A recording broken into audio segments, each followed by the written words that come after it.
Thanks. Like, hey, Scoob, did you hear Nikki Blake is hosting a Scooby-Doo panel? No. Yeah.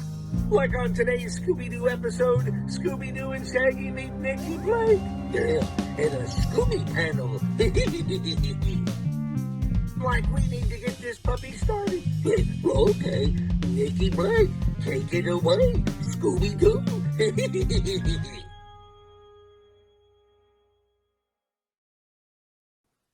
Welcome to the Scooby Panel. I'm your host, Nikki Blake from ScoobyAddicts.com, and today we're talking about the first two live-action movies, Scooby-Doo and Scooby-Doo 2 Monsters Unleashed. Before we begin, I'll have everyone introduce themselves, and Wendy, will start with you. Hi guys, I'm Wendy BRYDGE. I'm a commissioned artist. I've been collecting Scooby for over 30 years, and tonight, because there has to be some kind of scrappy rep given this movie, okay, we are not going to take that movie's interpretation of Scrappy lying down. I have my cutest Scrappy pin. Look how nice he is here. He is not a villain or a monster. Okay? So Scrappy is my co-pilot tonight.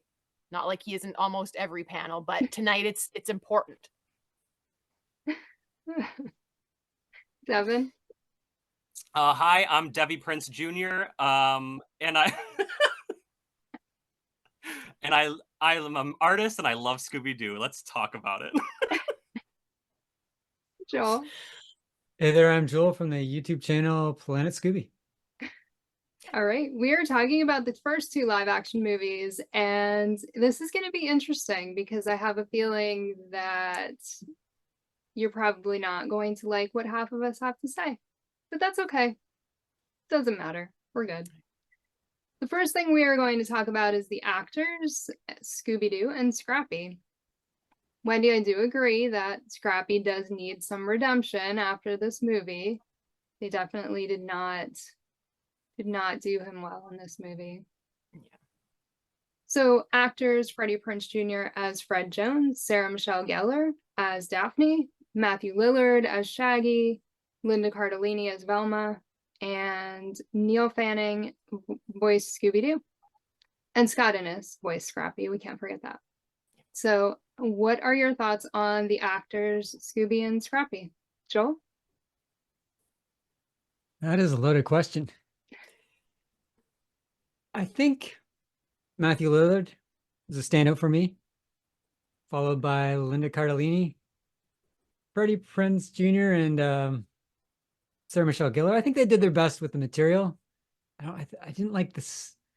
I don't know who I would cast as Daphne or Freddie. I don't know if you could do any better. I don't know. But they were fine. It just didn't really work for me. Fred was a bit of a wad, to quote Scooby Natural.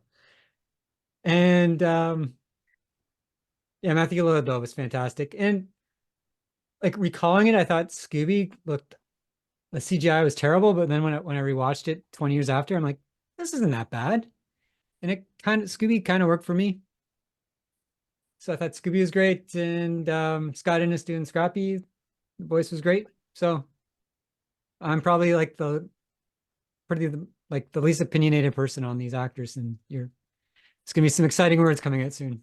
I agree. Matthew Lillard, perfect Shaggy. Linda Cardellini, perfect Velma.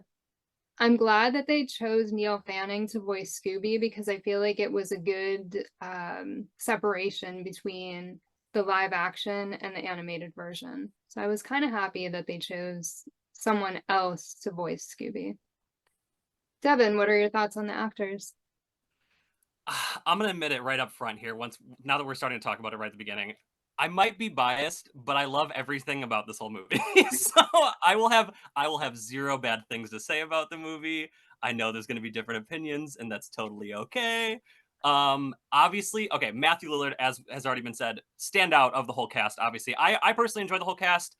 I'm a little bit younger than you guys are, so like I grew up with this movie. When you're a kid, you watch a movie like 10 times a day. This was one of those movies where I watched it literally 500 times in a year. So I grew up with this movie. I love the cast. Like they are, besides like the Where Are You and stuff and like that I grew up with. This is the Scooby Gang for me as well. Like I grew up with it. But yeah, Matthew Lillard, he's the standout. That's why like I rep the shirt today. My wife Tasha just got it for me for Christmas. She gave it to me a little early. Matthew Lillard, my just God. shirt. It's got some of his characters on it from different movies. I have 4 other Scooby-Doo live action movie themed t-shirts. Went for the Matthew Lillard one today. He's the standout. I do love Scooby's voice. Scott Innes always kills it, obviously. Nothing bad to say about the actors. Speaking of shirts,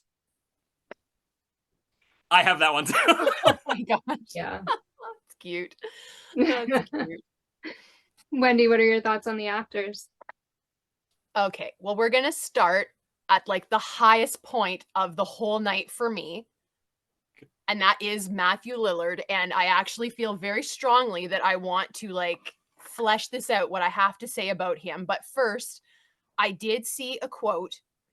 It was specifically about the first movie.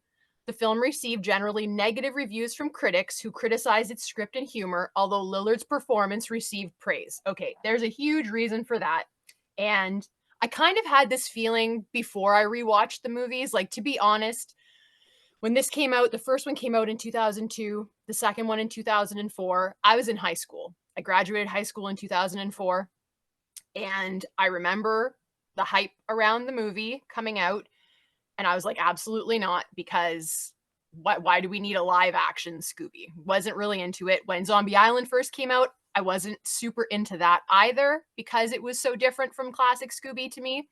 I did grow to love it a lot. But anyway, I rewatched both movies this week for the first time in like 20 years.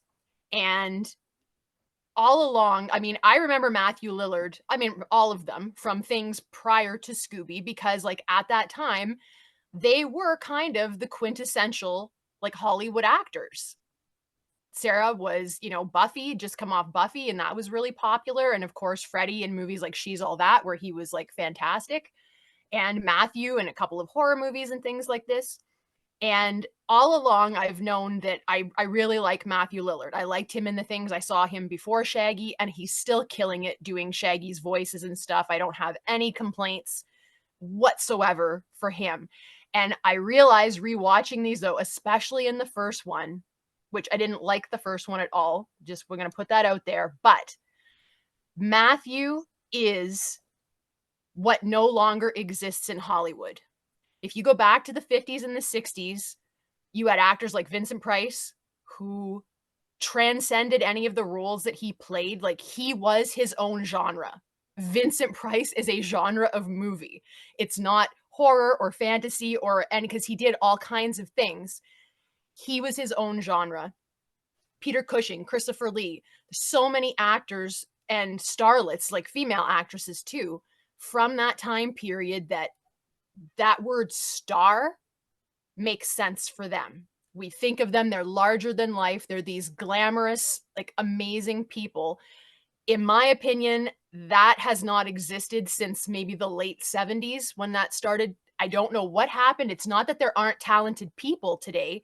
I just mean that for me, there's no one who, when I think of like who stands out as like that amazing personality, what female do I want to give the word starlet to, or actor, like just like amazing, and compare them to that. And for me, it just doesn't exist except for Matthew Lillard. I realized rewatching these movies that I would give him that distinction, that is an actor who has that like it factor. That what is it? Nobody really knows what the it factor is. It's just that when you watch them doing something, you believe it 100,000%, and you are invested in it, and it doesn't matter what the role is or what genre. Like, he's done so many different things.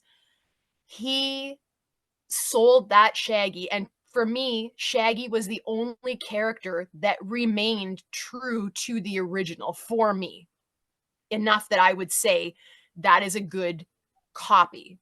Now, he still made it his own, of course, but I really feel like I was super impressed with him rewatching these, and I just loved his performance. I thought that he really like put his all into that.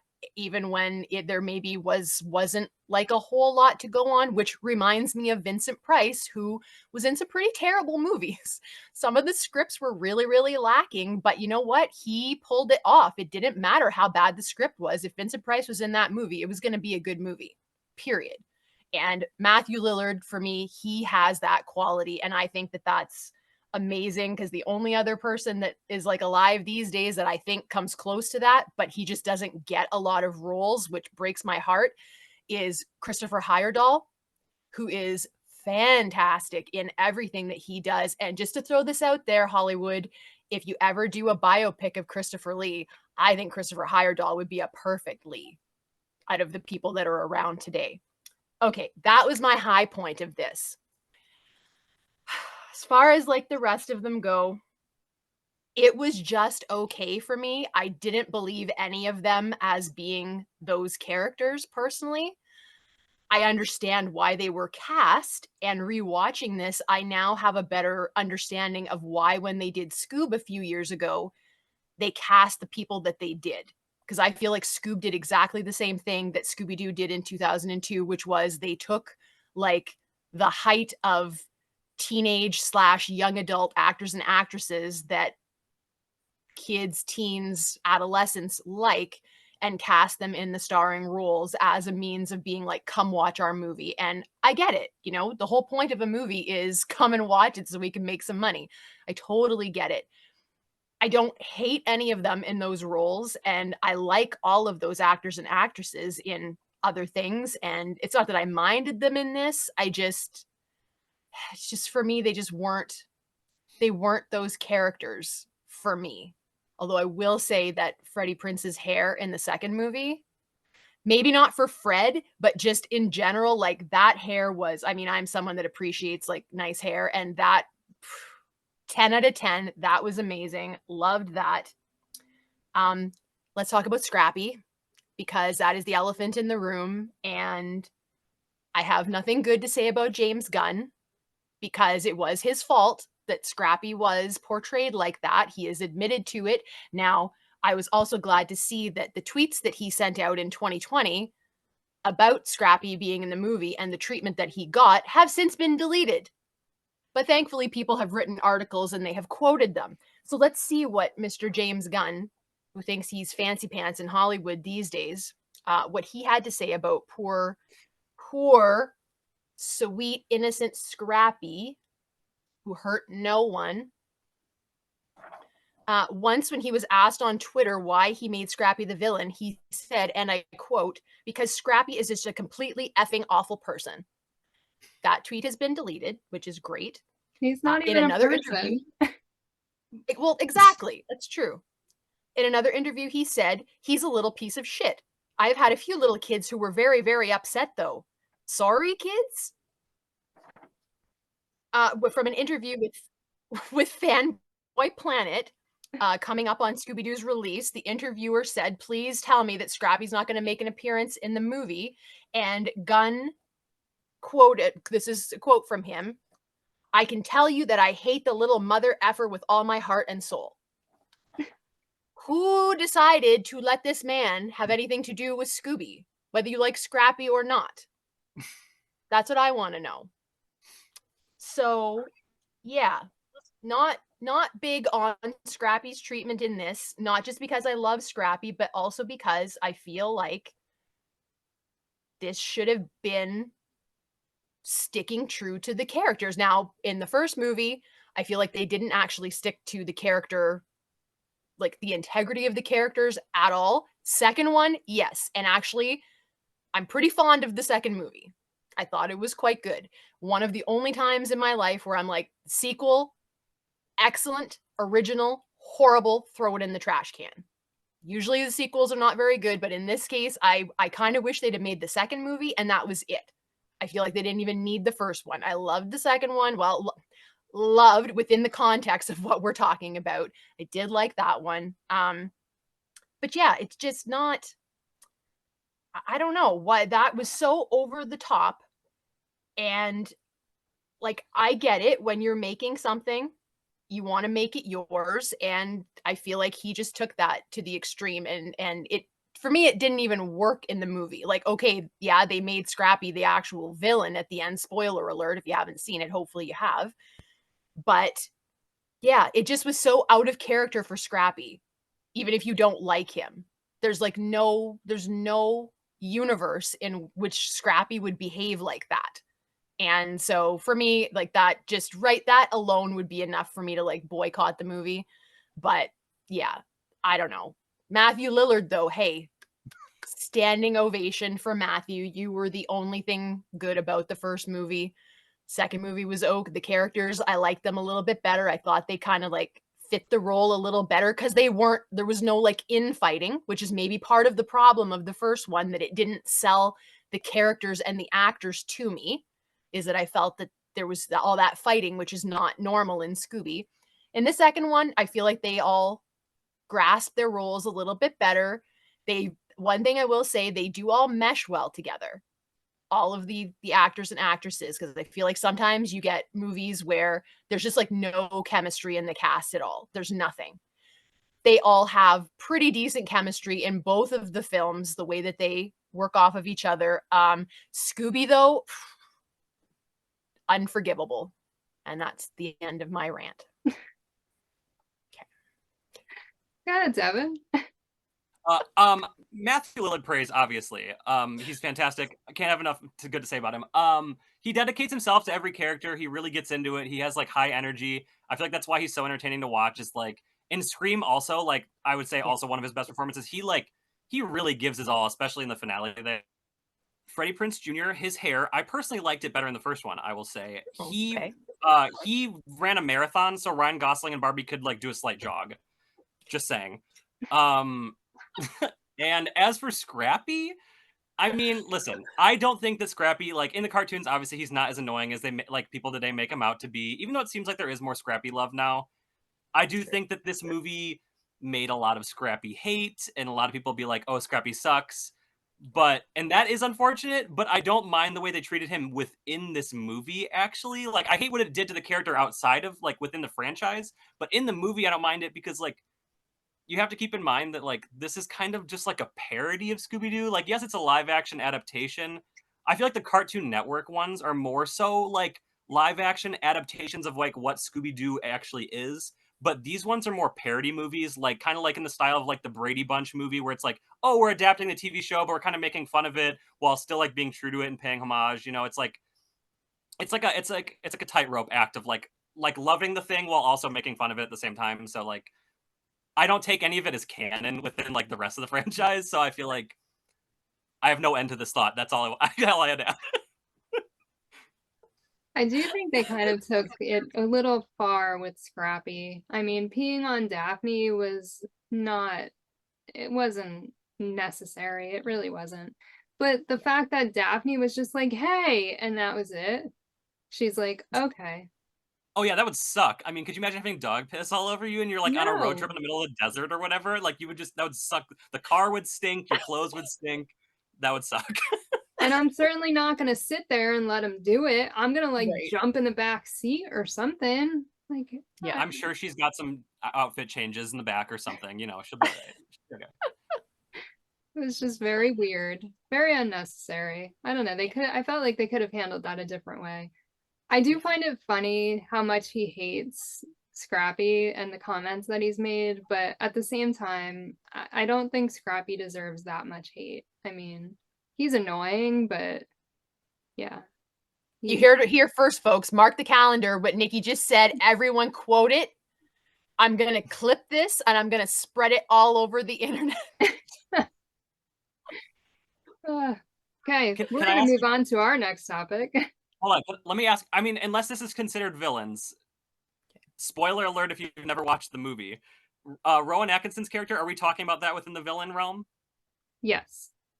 Can I start us off with villains then? Because I have something to add about character-wise with that. Sure, go for it. Okay, I just want to ask you guys, Rowan Atkinson, I personally love him as the villain, Mr. Bean. It's great to hear him actually like saying words and stuff. Fantastic. I don't know if you guys like have heard about it. I'm sure you have like within the years or whatever, but Tim Curry was originally going to play this character and he said no because he heard that Scrappy was in the movie and he didn't like Scrappy either, or something like that, I believe was like the scenario. So he doesn't like Scrappy either, which is interesting. But the movie was about kind of hating Scrappy in a way, so that doesn't really make sense. Did he not read the full script? I don't know. But what are your thoughts on, like, how different do you think the movie would be if Tim Curry did take over? Because he's a huge presence, you know what I mean, with his voice acting and his on screen. With Matthew Lillard, side by side type of vibe, you know what I mean? That might have been like a really interesting combo. I just was curious your guys' thoughts on that. I think it would have been a lot creepier had he done the role. And yeah, maybe even super scary for kids.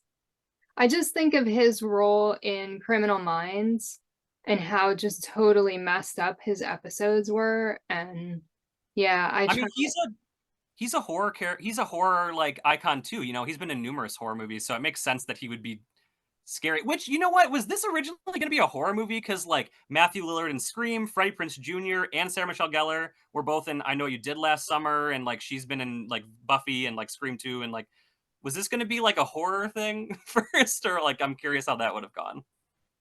well, didn't he want to make one of the movies an R-rated movie?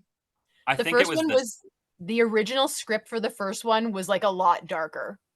Yeah. And more closer to like the R rating. So yeah, I could see it, which definitely if they had gone that route, I think that Tim Curry would have been a better choice to like sell that, because I'm not sure that Rowan Atkinson could play like a straight scary villain.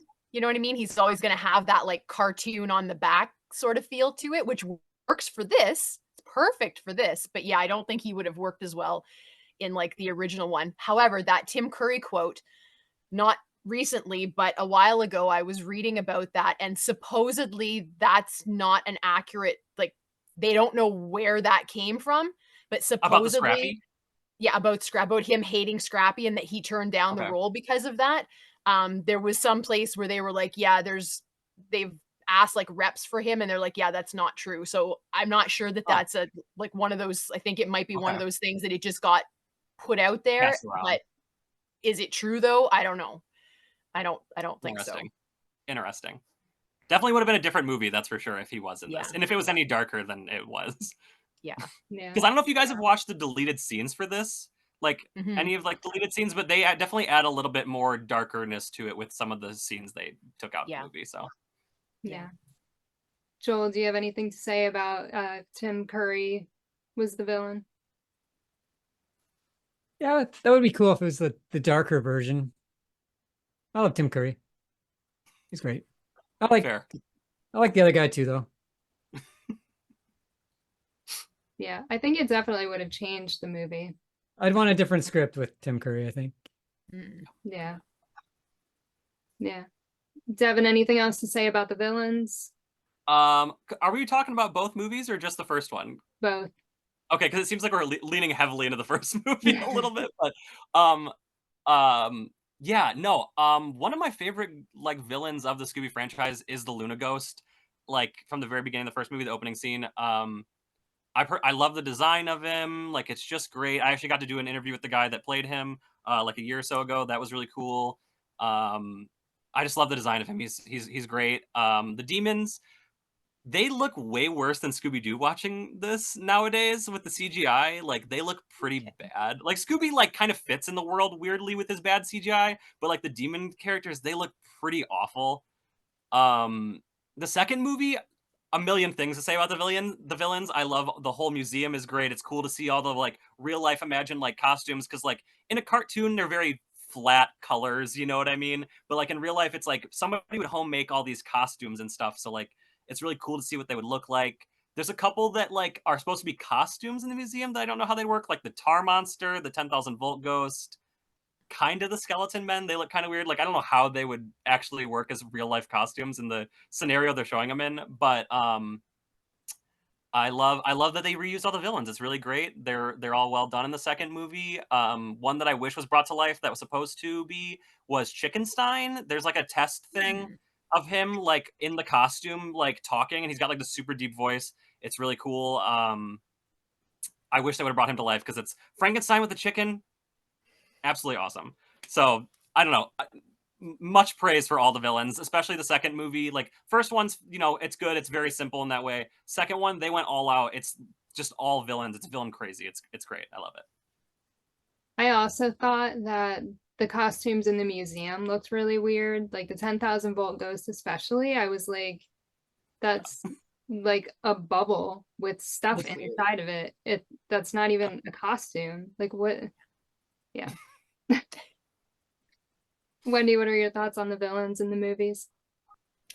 Yeah, I don't know. I didn't mind the demon creatures in the first one, and I especially liked the effects of like when the sun would hit them and they would start blistering before they exploded. I thought that was like pretty great. I mean, I guess they're not supposed to be like, they want to make them scary without being too scary, and I think that they kind of hit that mark.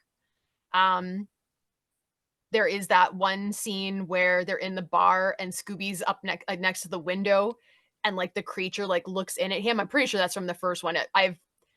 This is all I have like consumed in the last 2.5 days, and they've kind of melded together a little bit, but I'm pretty sure that was from the first one. And it's one of those demon creatures, and its face comes up and it scares Scooby. And I thought that was really like, he was pretty scary there. It was pretty scary. Definitely, obviously, the second film, it's all about the villains. Love the idea of having like the museum with all of the villains in it, and I appreciate that they reused not just classic Where Are You villains, but also from the Scooby-Doo show, because I feel like some of the strengths of that series are the very creative villains like the 10,000 volt ghost. But having said that, apart from the pterodactyl, I feel like they didn't do a great job making the villains in the movie look enough like the Scooby ones. That zombie, I can't even look at him. I just can't. I don't know. I really wasn't sold on like, I just wish that they had looked a little bit more like what they were supposed to be. I feel like the tar monster in cartoon Scooby is very scary. The one in the movie, though, it just didn't do it for me. I don't know if it's because they made the eye more detailed, and part of what can make something scary is like the lack of detail. Like the no-face zombie is a scary Scooby villain. It doesn't even have a face. It's just like, whoa, it's blank, and it's creepy as heck.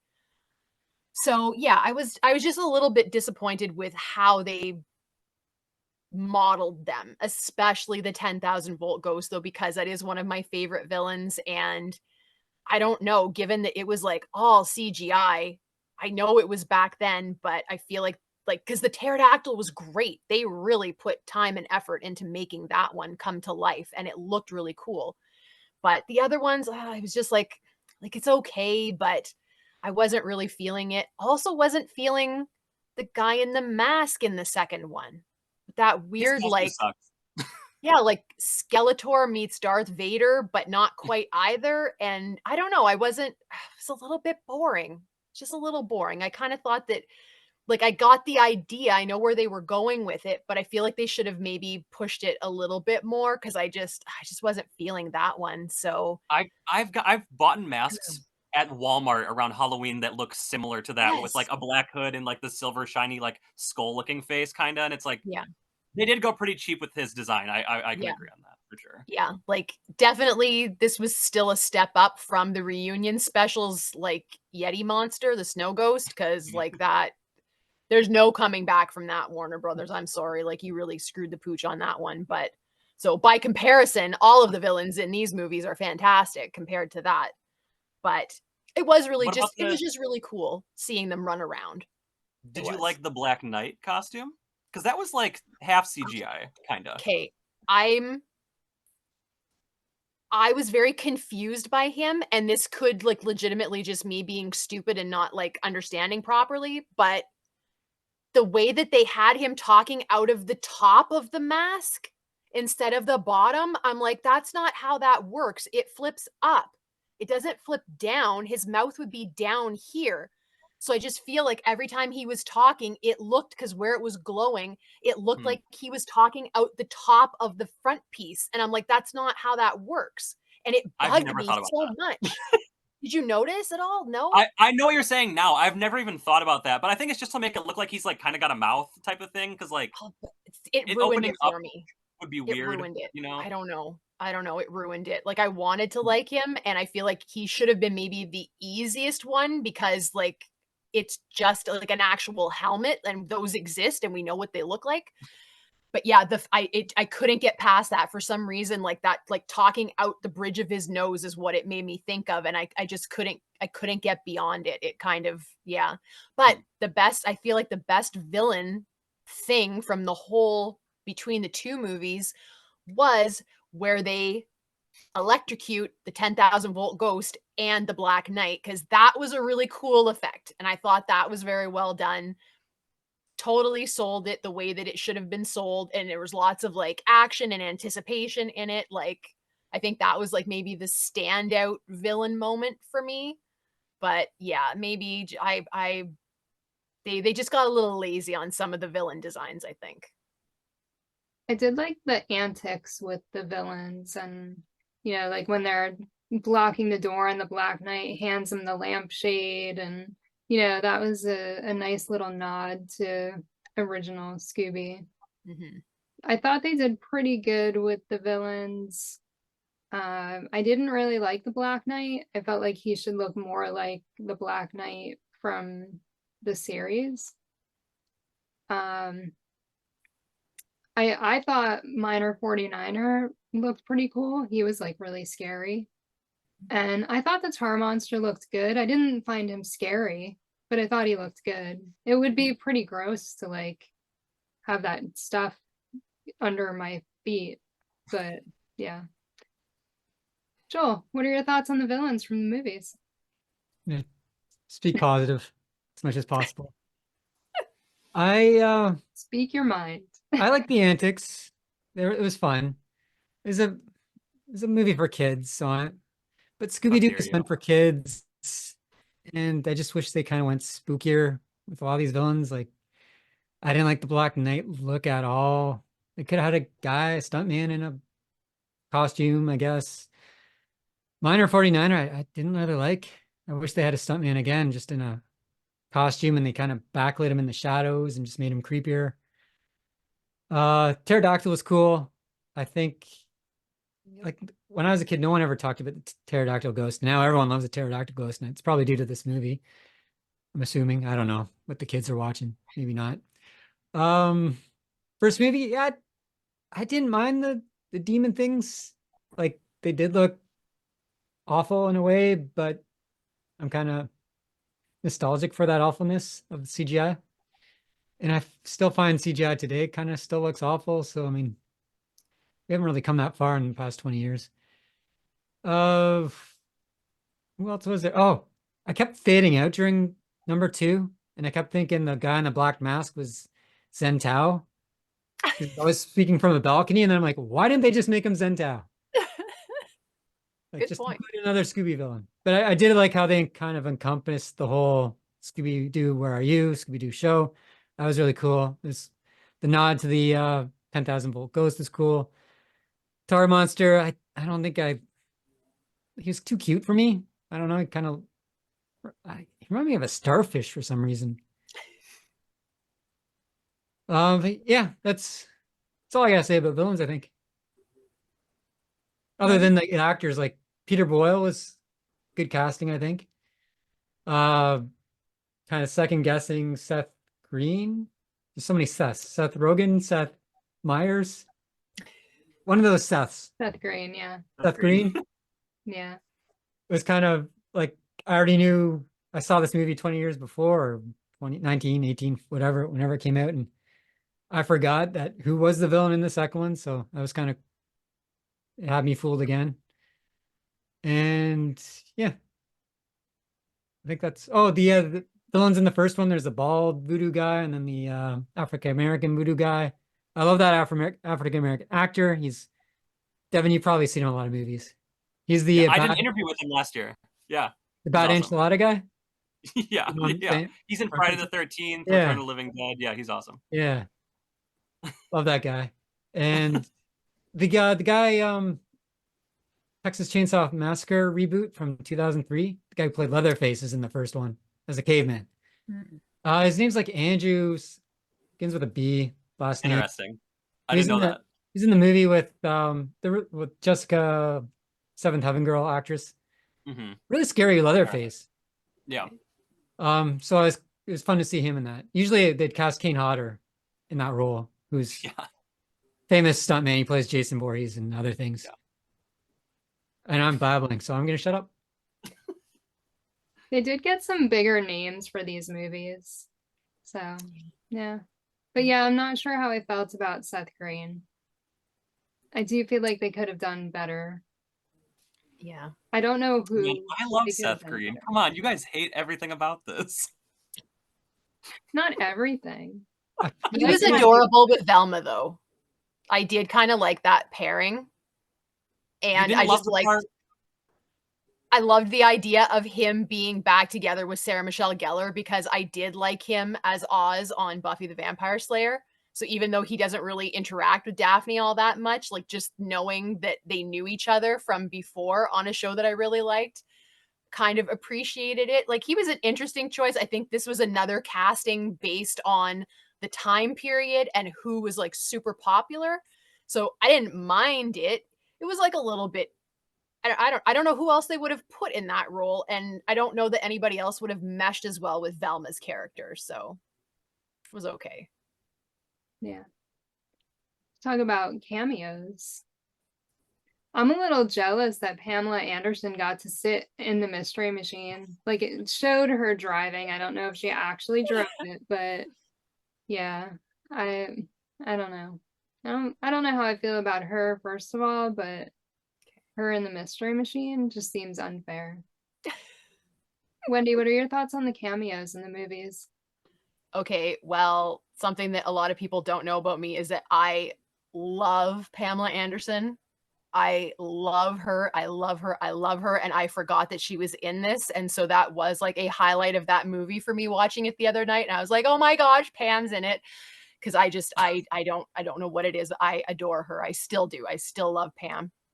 And I thought she did a reasonable job in the role that she was in.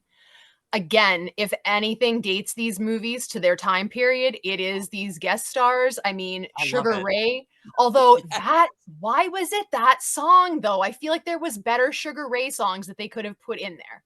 I don't know. Every That one morning. is like not one that I like. And it was kind of like that, even that moment was weird where he was on stage and like, okay, I get it. He was maybe possessed, but it was a little bit odd. But I did enjoy most of the cameos. I'm not sure that even given that I probably should know who everyone was, I'm not sure that I recognized all of them. There was like one name that I saw at the end or in like an article that was talking about the guest stars. And I'm like, who the heck is that?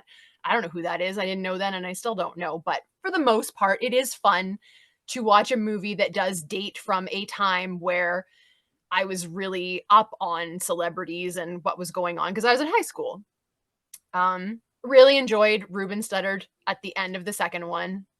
I wasn't into American Idol yet. I did go through that phase a few years later for just like maybe 3 seasons, but obviously I knew who he was, and that is a fun segment, and he's a great singer, and that was a lot of fun to watch.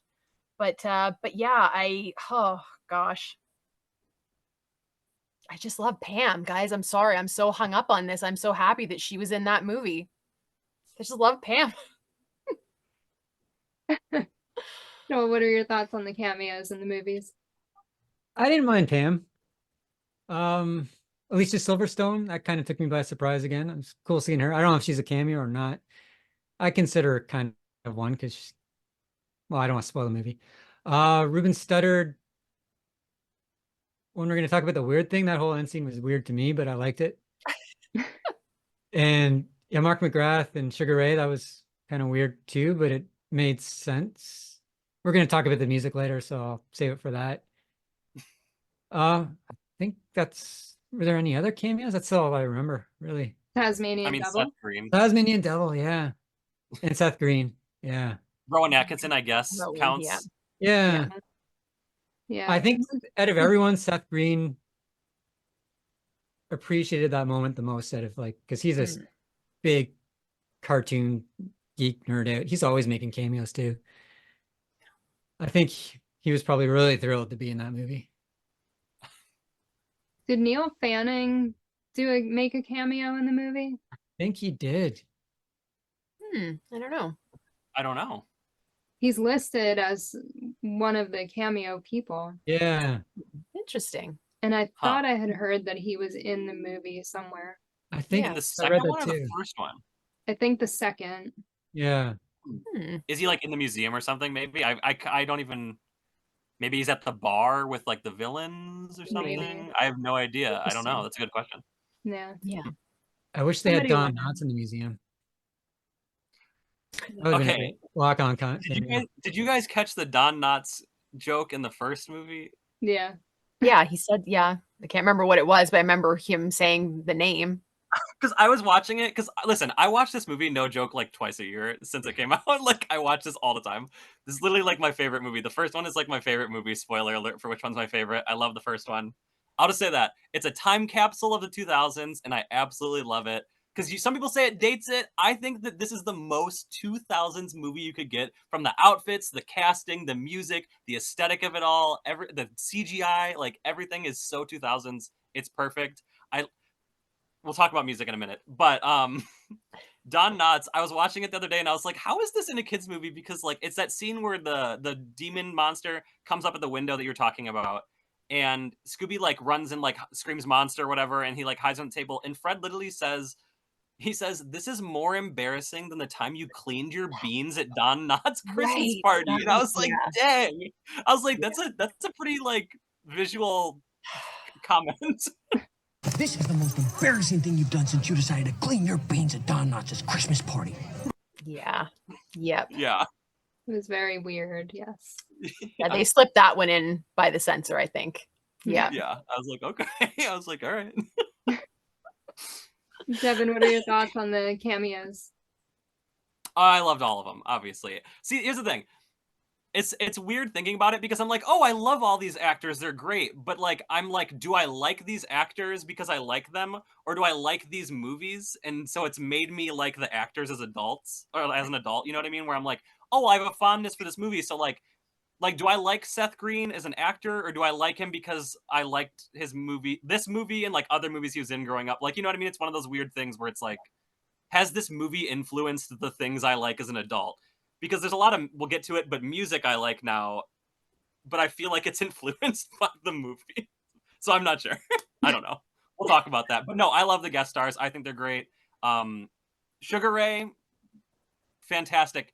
Couldn't get more 2000s than that for a guest star. That's absolutely fantastic. Like, perfect choice. Perfect choice. Before we go on to our next topic, what are your thoughts on the Mystery Machine in the movies? Hated them. Yeah, I wasn't. I liked the limo. I thought the limo was really cool, Yeah, limo was cool. but I was not really a big fan of the Mystery Machines in the movie. I don't mind the Mystery Machine. As a kid, I was always like, why is that like black part on the back of it? I was just towards gonna say that. the bumper. I was always like confused why they added that. I still don't know why that's like a weird touch they decided to go for. It's like a black shadow kind of vibe. I don't know what it is on the back of it there, but I don't hate it, but it's I don't know. I always thought it was a random touch that they didn't need to add with the black there. Agreed. Yeah. Joel, what are your thoughts on the Mystery Machine? I'm pretty indifferent about it. Like, I didn't hate it. I didn't love it. I was like, yeah. I'd drive it. If I had that, they gave me that, I'd True. drive it all through town. True. No, Nikki, we got to see it at one of them at the museum last summer or whatever, and that was really cool. I wish you could have like, obviously I get it, but I wish you could like sat in it or something and like, because they kind of like, I feel like, did they have the door, like the big swing open door, the sliding door closed, so you couldn't even see in it that way? Because they should have had that open.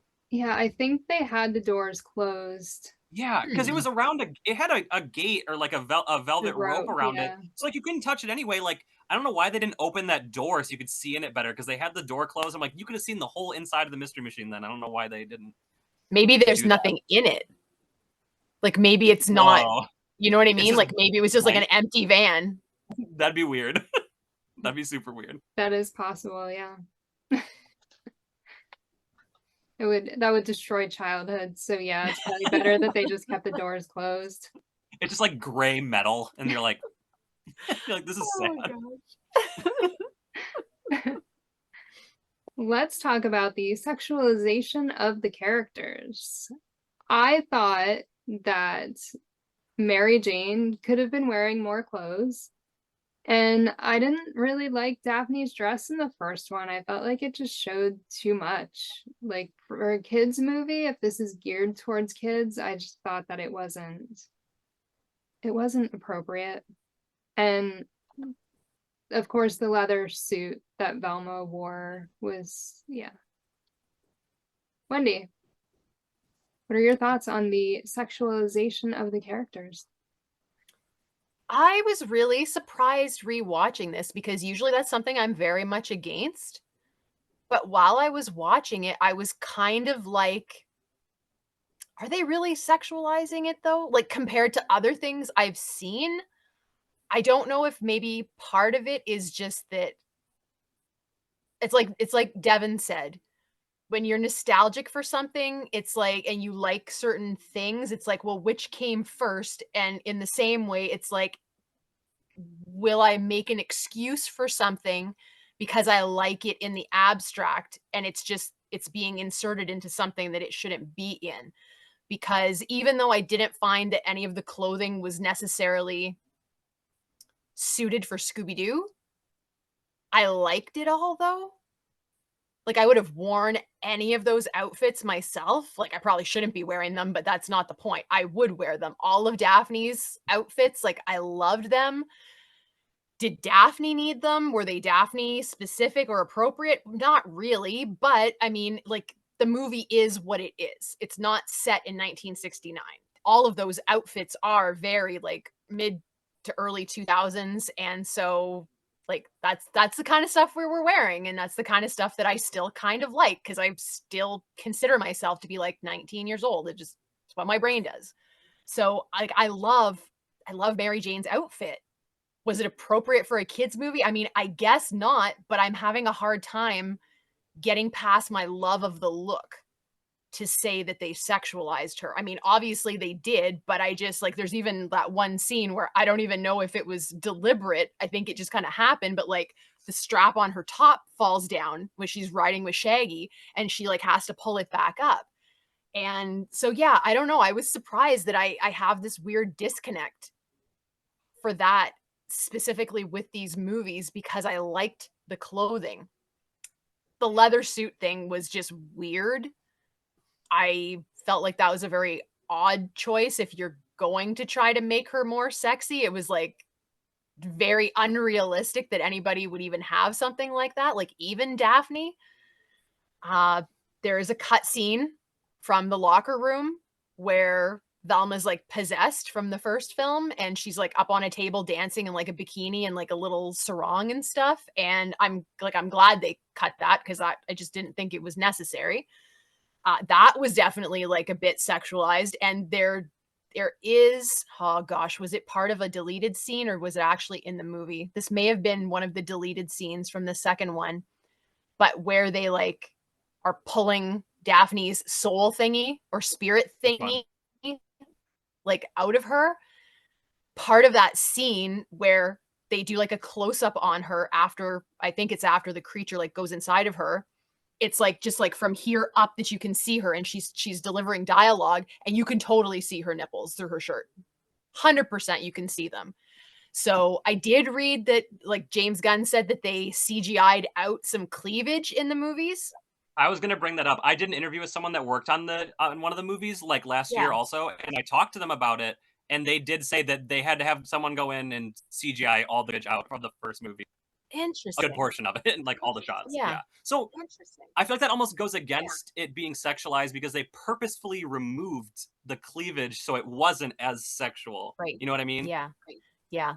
Yeah, like I have to admit, I didn't like rewatching it. I didn't feel like they deliberately tried to sexualize them. I think that if it comes across like that, it is totally based on like what the fashion was at the time. You know, which yes, if I look at it subjectively, I mean, yeah, a lot of the stuff that we were wearing in the 2000s was definitely not appropriate. You know, with like your butt hanging out or your underwear showing or like a little crop top or whatever, you know what I mean? But I don't know. I just didn't get the feeling that they were trying to sexualize them as characters in the film. So I didn't have as much of a problem with it. I don't know if I'm thinking this is the only place I can, like, this is the only topic I can bring this up. It's not sexualizing, but it kind of was demeaning, which to me serves the same purpose. So I would like to touch on it.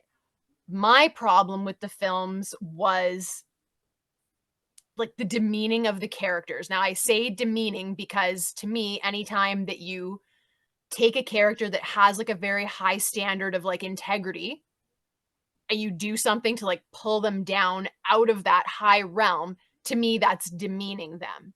So I took issue with, like, it's full of stereotypical tropes. And we've discussed this before on other panels where a lot of times, you know, people who are not diehard fans of something, they see like one scene or somebody says something to them and they're like, oh, that's it. They do that in every episode. So the majority, for me, the majority of tropes in things that are like spoofing Scooby or whatever, they're not accurate. So they're kind of like, they're like, oh, we're making fun of this, but I'm like, okay, I understand that, but it's not funny because they don't actually do that like ever. And I kind of had that feeling in these movies where I was like, you've changed the integrity of the characters so much that these like stereotypical tropes, like it's not working as a joke for me because the character's not actually, they don't do the things that you're making fun of them for doing. And I didn't mind how they treated Daphne. I'm actually surprised that they didn't do more to her to make her like a bimbo, or you know what I mean? I'm kind of surprised that they didn't. I'm glad that they didn't.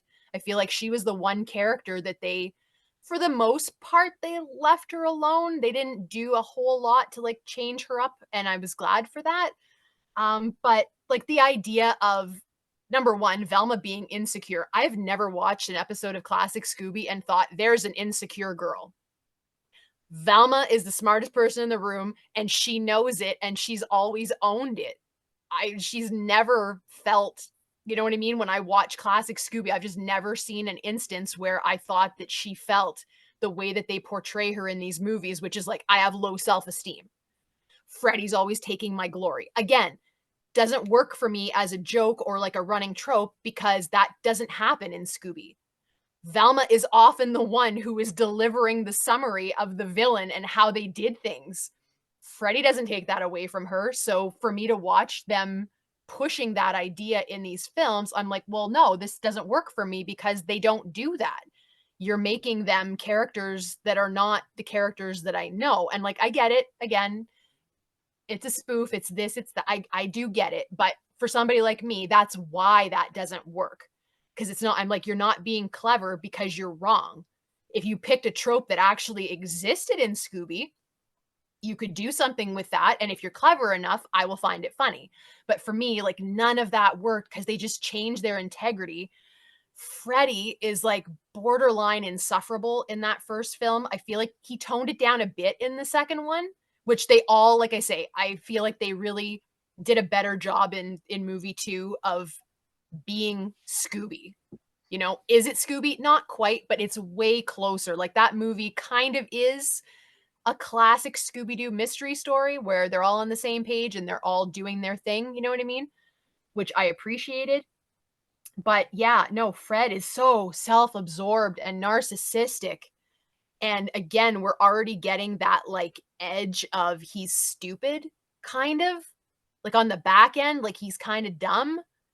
And that's just, it's not Freddy. And I love classic Freddy the way he is because it was a rare instance where you got like the character that you assume is the jock not acting like the jock though. You know, I went to school with plenty of jocks who were like Fred in these films. You know, they're full of themselves. They think that they're better than everybody else, blah, blah, blah.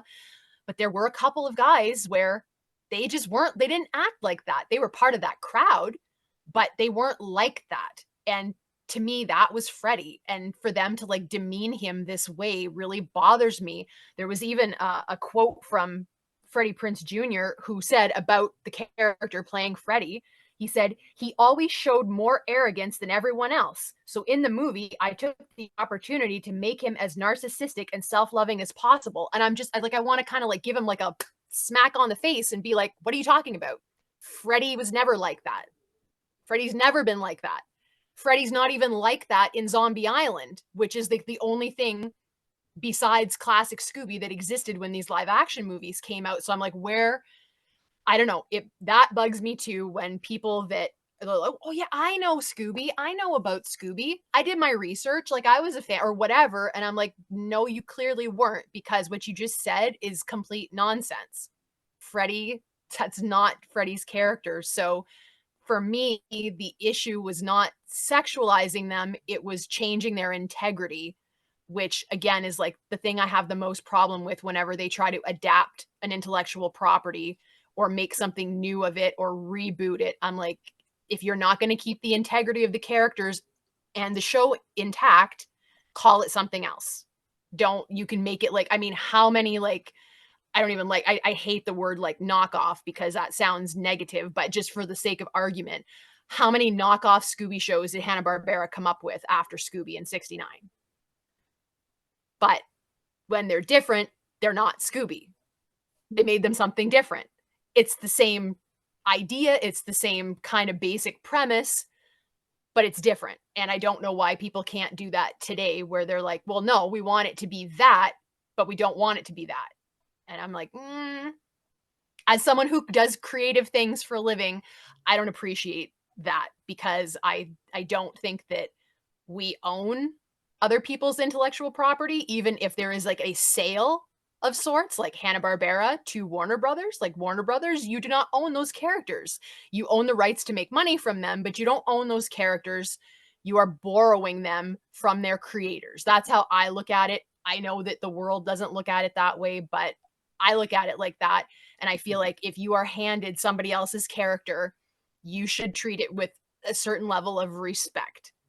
And if you want to completely change and overhaul the character, you need to make your own character. And that's kind of how I felt throughout these movies, is that I've definitely seen worse treatment of Scooby, of course, way, way worse than what they did. And I will admit, they did kind of redeem themselves with the second movie for me, because it felt like they were trying a little bit harder to be like a more serious Scooby movie, Scooby-Doo, not whatever they were trying to do with that first one. And maybe that's because they got a bit of backlash from the first one. I don't know.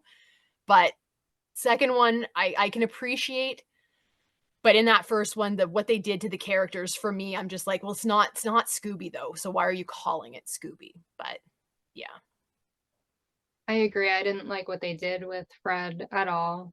I really didn't like Daphne much in the first one either. Yeah. Joel, what are your thoughts on the sexualization and integrity of the characters? I think there might be a cleavage version out there because I read Roger Ebert's review. He has a whole paragraph just talking about how the movie reminded him of a Russ Meyer's film. Russ Meyer was a woman, director who just made movies about girls with big boobs. He's like, there's just boobs everywhere. So watching the film, it seemed toned down. I felt bad for Sarah Michelle Gellar because she was a little skimpy. Maybe she enjoyed wearing that costume, but she looked more comfortable in number 2. I think they're kind of going for like maybe an Austin Powers kind of vibe. That's why they kind of had those outfits. I don't know. Austin Powers isn't made for kids, but I feel like it is a kid movie. Even like I wouldn't deliberately show it to a young kid, but young kids are going to want to watch it. And a lot of the sexual stuff usually just goes over my head as an adult, went over my head as a kid. Mary Jane, I didn't notice how skimpy she was dressed. Whole time I'm just like looking at her going, where do I know her from? I knew her from somewhere. That's all I kept thinking. Integrity, yeah, Fred came off as a wad, but I think he was scripted that way. It's not Freddie's fault. Sarah Michelle Gellar, like I didn't love her as Daphne. I don't think it captured Daphne, but I think she did fine with the material she was given. I like her kung fu moves that she had, which kind of harkened back to one of the episodes earlier on in the Scooby-Doo show. Yeah, that's all I got.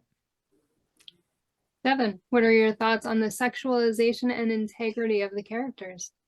I just want to point out also Seth Green in the Austin Powers movies. Mm. Doesn't mean Oh. anything, but I just wanted to point that out. Yep. I don't know if there's any correlation to anything there, but someone figure it out. As far as the integrity goes, I'll say with Fred's character, you pointed out like they portray him as like a dummy kind of in this, like the dumb jock kind of vibe.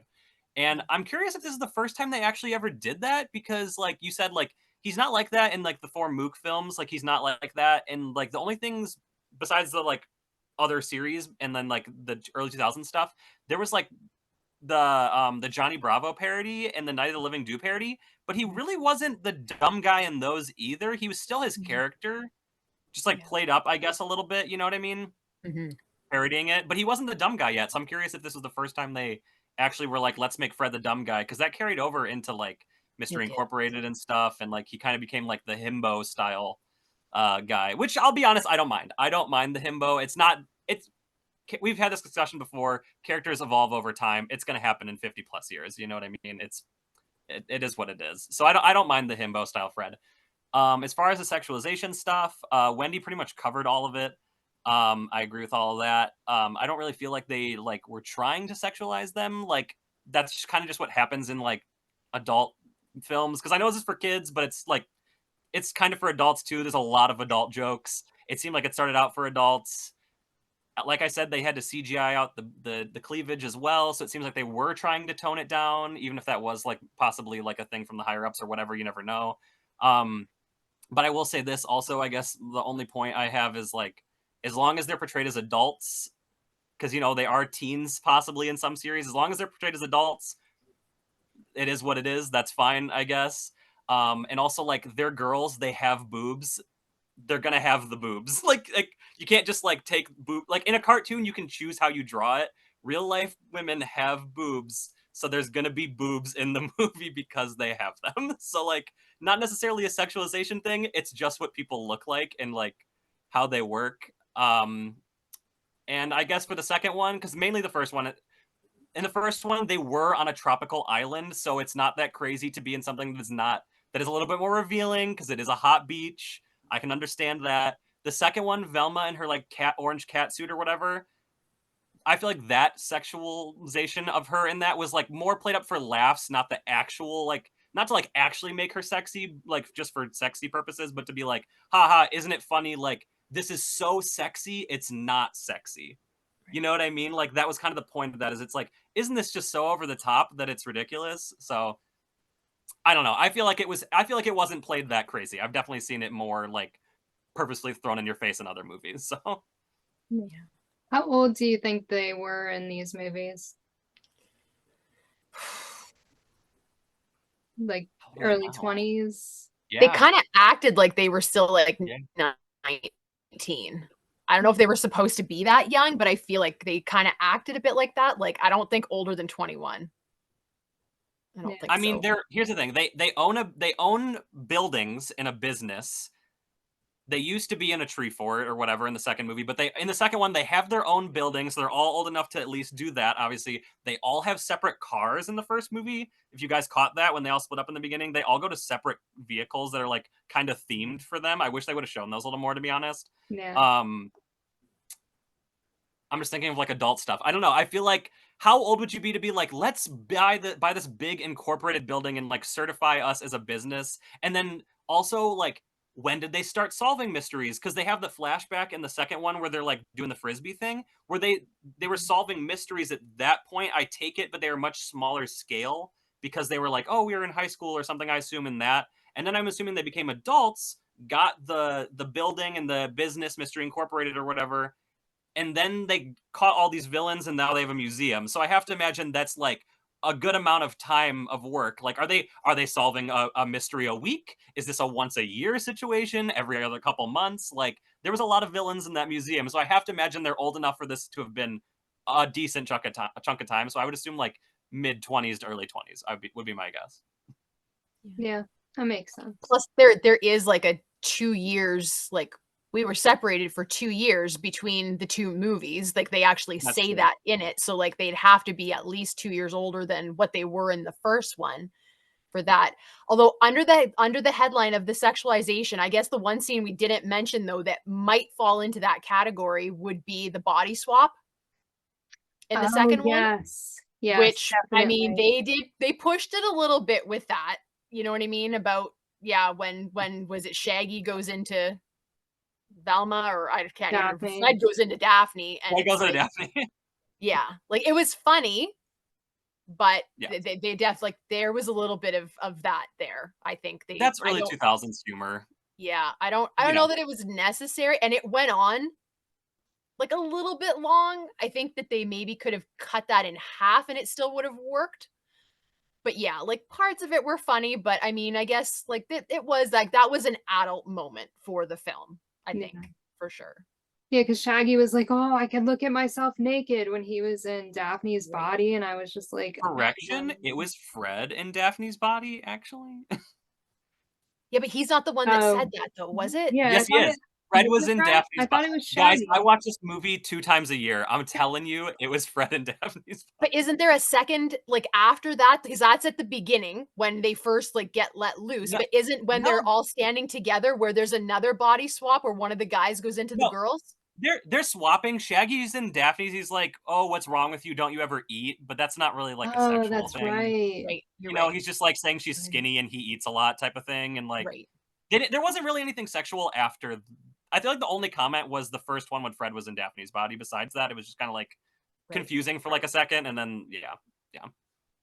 I can look at myself naked. Let's move on to music. The music in the two movies was so different from one to the other. Like, Agreed. what are your thoughts on the music, Joel? I don't know if I found the music so different. I found it. Are you talking about the score or the bands? The bands more than the score. Because I like my soundtracks kind of consistent, and I found the Scooby soundtracks are like one of those sandwiches Shaggy and Scooby makes, where it's just like a mix of everything, and it just comes off as a big mess to me. I'm sure younger kids might love it, but I mean, like, I'm probably confusing. I looked at the soundtracks, so I might confuse them, but like the first one, you had Simple Plan and Outcast, so you have like punk and kind of like rap, hip hop, and then second one you had like the B-52s and that dance song, Are You Ready for This? And oh yeah, the first one they had Sugar Ray. So it's like I actually have like 2 copies of the second soundtrack because I had like a website and they sent me like 2 copies to hype up the movie. And there's like a hype sticker. I must have taken it off like the plastic or something, but there's like 4 different cards in these. So if you're a Scooby collector, you get like a random, and it's not like a baseball card. It's just like, this is the card. I was so disappointed when I looked at it. Like, it's just like a piece of CD. Oh. And this is the other one. It's just like, I'd prefer like a baseball card or something. Like, Okay. I was just really let down by these cards. It's just like a piece of, you could have just made it all in the booklet. I guess I wanted to sell more CDs. I don't think anyone bought these CDs.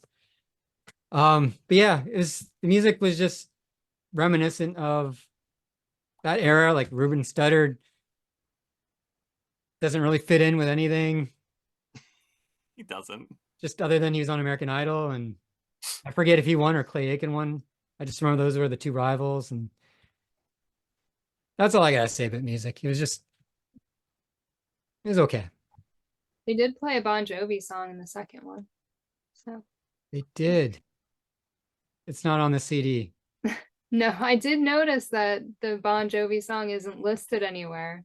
Yeah. They got the Apache Indian and Flagpole Sitter, which was like an American Pie song that just seemed to live on and on.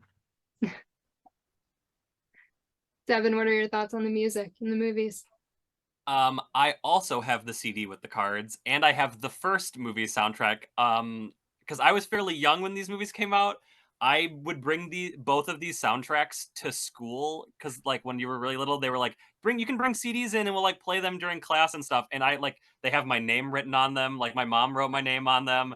Like they're sitting over there. They're too far away now, but yeah, like I would bring them to class and listen to them. Like I would straight up like have my parents jam these in the car. Like I listened to the full movie soundtrack, the first one, earlier today while I was working. Like I personally, again, we talked about it earlier. I'm not sure if I like this style music because I like this style music and I grew up around that time, or if Scooby-Doo happened to influence that because I watched the movie so much. So you're hearing these songs over and over, and I'd listen to the CD over and over.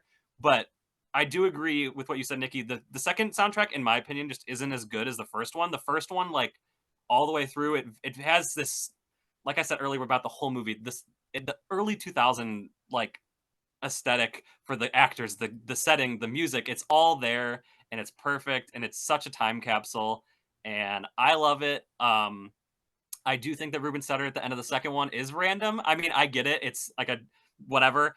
They didn't do that with the first movie, so it's weird to do it with the second movie where like it's such a weird thing that people don't do in movies anymore where they're like, I don't know how exactly to end this. Let's just have like a dance number for some reason. Like I don't know why that happens so much like in movies before where they're like, you know what, sing it, Ruben, and then they just like start dancing, and then it's the end of the movie, and I'm like, well, I don't like, I love it, sure, but like, it doesn't make any sense at all. Like, it has nothing to do with anything, and I don't know, it's great, but it makes no sense.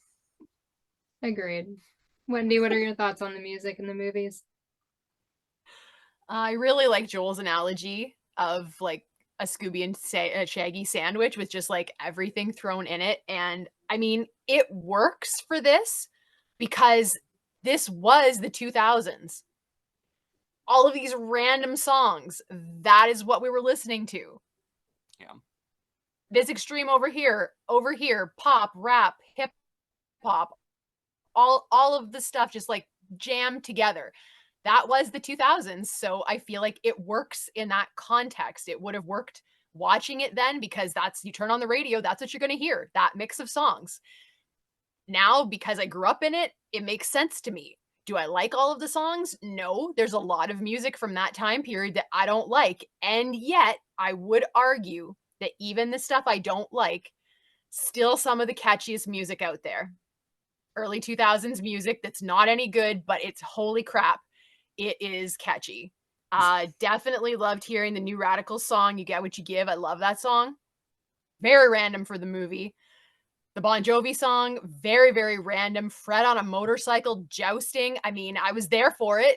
I love Fred like that. It kind of reminded me of that moment in Scooby Natural where he's like, I could have been fighting Dracula all this time. Like that was the spirit that I felt in that Fred when he, you know, that Dead Wanted Dead or Alive comes on and he gets on that random motorcycle that's just sitting there covered up and like, wow, that's handy. Yeah, but it made sense. It made sense for the movies. The majority of the songs I don't actually like and I wouldn't listen to just on their own, but it totally made sense for the time period. It helps date that movie. And like, if you want a time capsule for that era, I mean, I would agree that like these movies, like they hit all of the points. If you're looking for that like bit of nostalgia for that time, this is it. Music wise too, it definitely, I mean, you put Sugar Ray in anything and it's going to date it to something very specific in time. Just there's no getting around that. Mark McGrath. I mean, is he still rocking that like frosted tip look? I haven't seen it. Let me tell you, I have information for you. I love Sugar Ray. I think it's because I love this movie. I don't know why. I don't know. It's all conjoined. I love pop punk. I don't know. I love all the music. It's all conjoined. I feel like this movie influenced every aspect of my life. It's literally like my favorite movie of all time. Even if you guys hate it, it's fine. It's the nostalgia factor. It's everything about it. I love it so much. My friend, you guys know what Cameo is, right? Where you can like have celebrities say they got Mark McGrath for my birthday a couple years ago, and he sang me a couple songs. He sang me Happy Birthday, and he was like, put your arms around me, babe. He's like, put your arms around me, Devin. Oh my gosh. It was so funny. It was so good. He had the same hair. The hair was still up. It's on my Instagram somewhere. I'll send it to you guys after this so you can see it. But it's so funny. I was I was losing my mind watching it, and it kept going on. He sung like 3 or 4 songs. I was like, Jesus Oh. Christ! Like he just kept going. I was like, it's my own concert right now. It was so weird. It was just great. It was so good. Yeah, he's like singing. He's like gonna be done. He's like, yeah. He's like, well, how about another one? Oh my It was gosh. so weird. That's I absolutely great. loved it. That was great. What were we talking about? Music. Oh, I was waiting to bring this up the whole time because I didn't know when was good, but I feel like with the music makes sense. First question before I talk about it. What did you guys think about the like Scooby-Doo song for this? Like the like Scooby-Doo, not there's one at the end, not that one. There's one at the beginning. Yeah, I don't like the one at Didn't- the start. Yeah, I didn't I didn't really like like it either. You guys are wrong. Well, you're wrong. Have you guys seen the animated opening intro for this before that they cut out of the film? Why is I it love cut? it Best so part of much. the movie. It's so good. I literally watched it like 3 times a day just because I love it so much. Like the song works. It's like, and it makes perfect sense because it's like you're introducing the classic characters that everybody knows and you're putting the names of the actors with them. It makes sense. Here they are, and then it transitions into them in live action. It's 2 minutes long. Why did they not just put it in front of the movie? Or even like when they put the movie on streaming, re-edit it, just slap that guy right in front of it. It's, if you haven't seen it, anybody watching this, go look it up on YouTube. Just look up like Scooby-Doo alternate opening. I think it'll come up right away just by looking that up. Yep. So good, and I wish they included it so bad. Every time I go to watch this movie, I have to watch that first because I wish it was included just with the movie so I can watch it with it. Yeah, super good. The animation's great. I love that they use some villains and stuff. If you haven't seen it, go watch it. So Yeah. Let's talk about the weird stuff in the movies. There was a bit of weird stuff. Some of the things that I thought were weird were like the burp fart scenes. I don't know. I don't find it funny. And it's just weird to me to put it in like, to have an adult doing this. Just very weird. Very weird. Shaggy having the body of a woman when they drank the potion was weird. Scooby as like an Einstein type dog was weird, but kind of cool too. But yeah, that's like bordering on weird and cool. Scooby wearing Daphne's go-go boots and like modeling them. Scooby's bunny drawing. When classic. Shaggy was like, "What do you think, Scoob?" And he's like, "It's a bunny." Like, okay. And then Scooby putting the boxers on his head, and then later he's wearing the boxers and a hat and singing. And I was just like, I'm like, some of these things I just didn't understand what was even happening or why it was happening or any of that. So Devin, what are your thoughts on the weird stuff in the movies and what did you find weird? I didn't find any of it weird. Like I said from the top, I have nothing but good things to say about this, even if some of it makes no sense at all. I absolutely love it. As far as Scooby-Doo with the boxers going on, I mean, he was going to look for clues, and the joke was that it said top secret, do not open, and instead of going to look in like the safe or the drawers that said that, he's like picking up sunglasses and toilet brushes and like underwear instead of the stuff he should be looking for. That's comedy. That's comedy. That's funny. I loved it. I have the burping and farting scene. I can understand that like it kind of doesn't make sense with Scooby-Doo because they don't like do that, and it is definitely childish, but like sometimes you gotta love a good fart joke. Matthew Lillard gives it his all. He's like throwing dice or whatever in his mouth. It sounds like he's like shaking the farts and burps around and stuff. It's great. Wendy, what are your thoughts on the weird stuff in the movies and what did you find weird? Yeah, I'm like, I'll just be honest. When it comes to comedy, I have a stick up my butt. There's no question about it. Like, my sense of humor is very particular. And most of the things that everybody else finds funny, I'm like, this is not funny to me. I've never really been someone that was like, laugh at like the fart burp stuff. And yet, I mean, I can appreciate it to a degree. I think it just went on like a little bit too long. They really, really like, they just dragged it out. I think if they'd have like stopped before they leave that room, but it kept going, and I just feel like it was just like a little bit too long. If they had just done the first part of it, just like a minute or so, I would have been fine with it. I wouldn't have thought it was weird.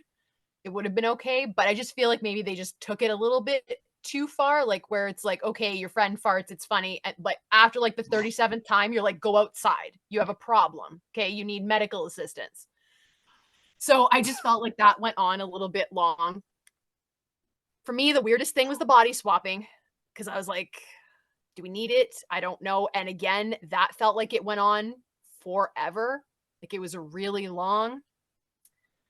The only they're like, is it weird? I mean, I think it's weird because it's Scooby, and I don't care what anybody says. It doesn't have any place in it. And I know it was just insinuated as like an adult joke, but I'm sorry, I don't appreciate the drug inferences. You know, like Scooby and Shaggy are in the mystery machine and they're like barbecuing or whatever, and there's like smoke coming out, and you know full well the insinuation is that they're in there, you know, smoking up, and I don't like that. And the fact that they changed Mary Jane's name, her name was Candy in the original script, not Mary Jane, her name was Candy. And the fact that they changed it to Mary Jane, again, how many people that watched it got that? Because I think there were a lot of like younger people that probably watched the movie when it came out, because it's Scooby. Who cares what the rating is? It's Scooby-Doo. Probably not a lot of them, but again, I don't appreciate that. I feel like that is like the one thing about what they do to Scooby that bugs me the most, is like the drug stuff, because it's so against what I think ever would have been true for Scooby, and I really don't think it's necessary, and I don't like how accepting we have gotten of like, let's all get stoned and who cares? Like, sorry, but I don't like that. So I really don't want to see it in Scooby. So that was more of my issue. I felt like it was just unnecessary. It didn't add any humor to me, because there were times in both of these films where I was like chuckling to myself. Like some of it was funny. Those though, I'm like, did you have to? Especially when I was reading part of the original script and I'm like, her name wasn't even Mary Jane. Like you just did that to like make your point. And again, people taking somebody else's intellectual property and giving it their own spin where it changes the integrity of the show or the character. I'm like, that's a big no for me. So to me, that was like would we classify it as weird? I'm going to, because I feel like it didn't really belong in there. But all in all, I will say, like, for all of the ridiculous weird things that they did in the context of the films and what they were supposed to be, like, it kind of worked. I didn't really have too much of like an issue with it. I mean, and Matthew Lillard's acting is like, it's so over the top, but he's got such a mastery of it that it never feels like he's like just playing it for laughs. Like he's a serious actor playing this role. Like I never got even during the fart scene. That is ridiculous. It's ridiculous what they made him do. Somehow he still managed to sell it completely. Like it was just like, it was really happening and they weren't like forcing him to like do something weird. He totally sold it. So he kind of made it work. I feel like I would maybe have less tolerance for that scene if one of the other characters did it or it wasn't him being Shaggy. I did read that Mike Myers and Jim Carrey were originally thinking like they were going to audition for the role of Shaggy, and Matthew Lillard ended up getting it. I don't know that I would have liked either of them as Shaggy. I feel like that's a weird, because I like both of them. And I like pretty much any movie that either of them are in. But I feel like they don't have that it factor that Matthew Lillard does, where he can play a serious role too. And I feel like his Shaggy can be so over the top because Matthew himself is so grounded and good at what he's doing that he's never a caricature of anything. Whereas I feel like both Mike and Jim, they could do all that funny stuff all right, but they would come off as being caricatures, or they're trying to be funny, even though it probably would be very funny.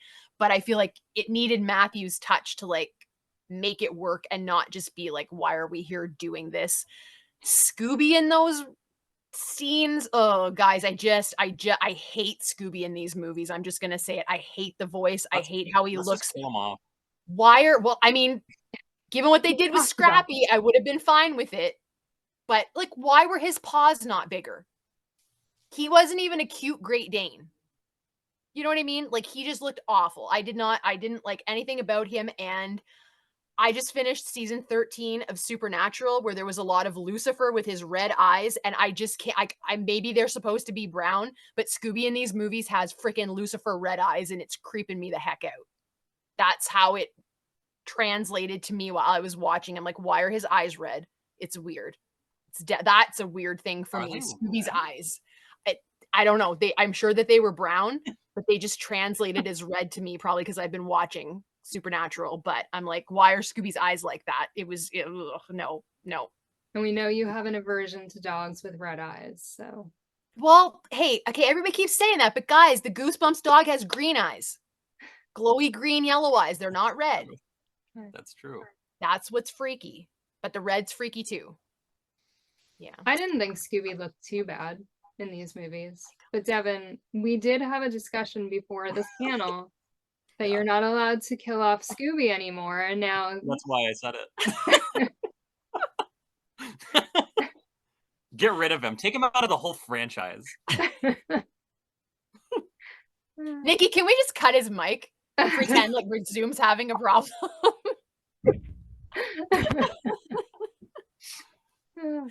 It would have been weird to have either Jim Carrey or Mike Myers as Shaggy. Like, I don't think either of them could have pulled it off.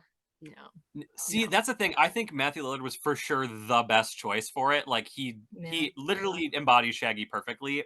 But I would love to see a version with both of them in it, just to see what that would have looked like. I couldn't picture Mike Myers with a freaking beard and like a haircut, and like maybe Jim Carrey, but Mike Myers, I don't know why, he seems dorky being Shaggy for some reason. Like, he wouldn't pull it off right. Jim Carrey would be super over the top, I feel like.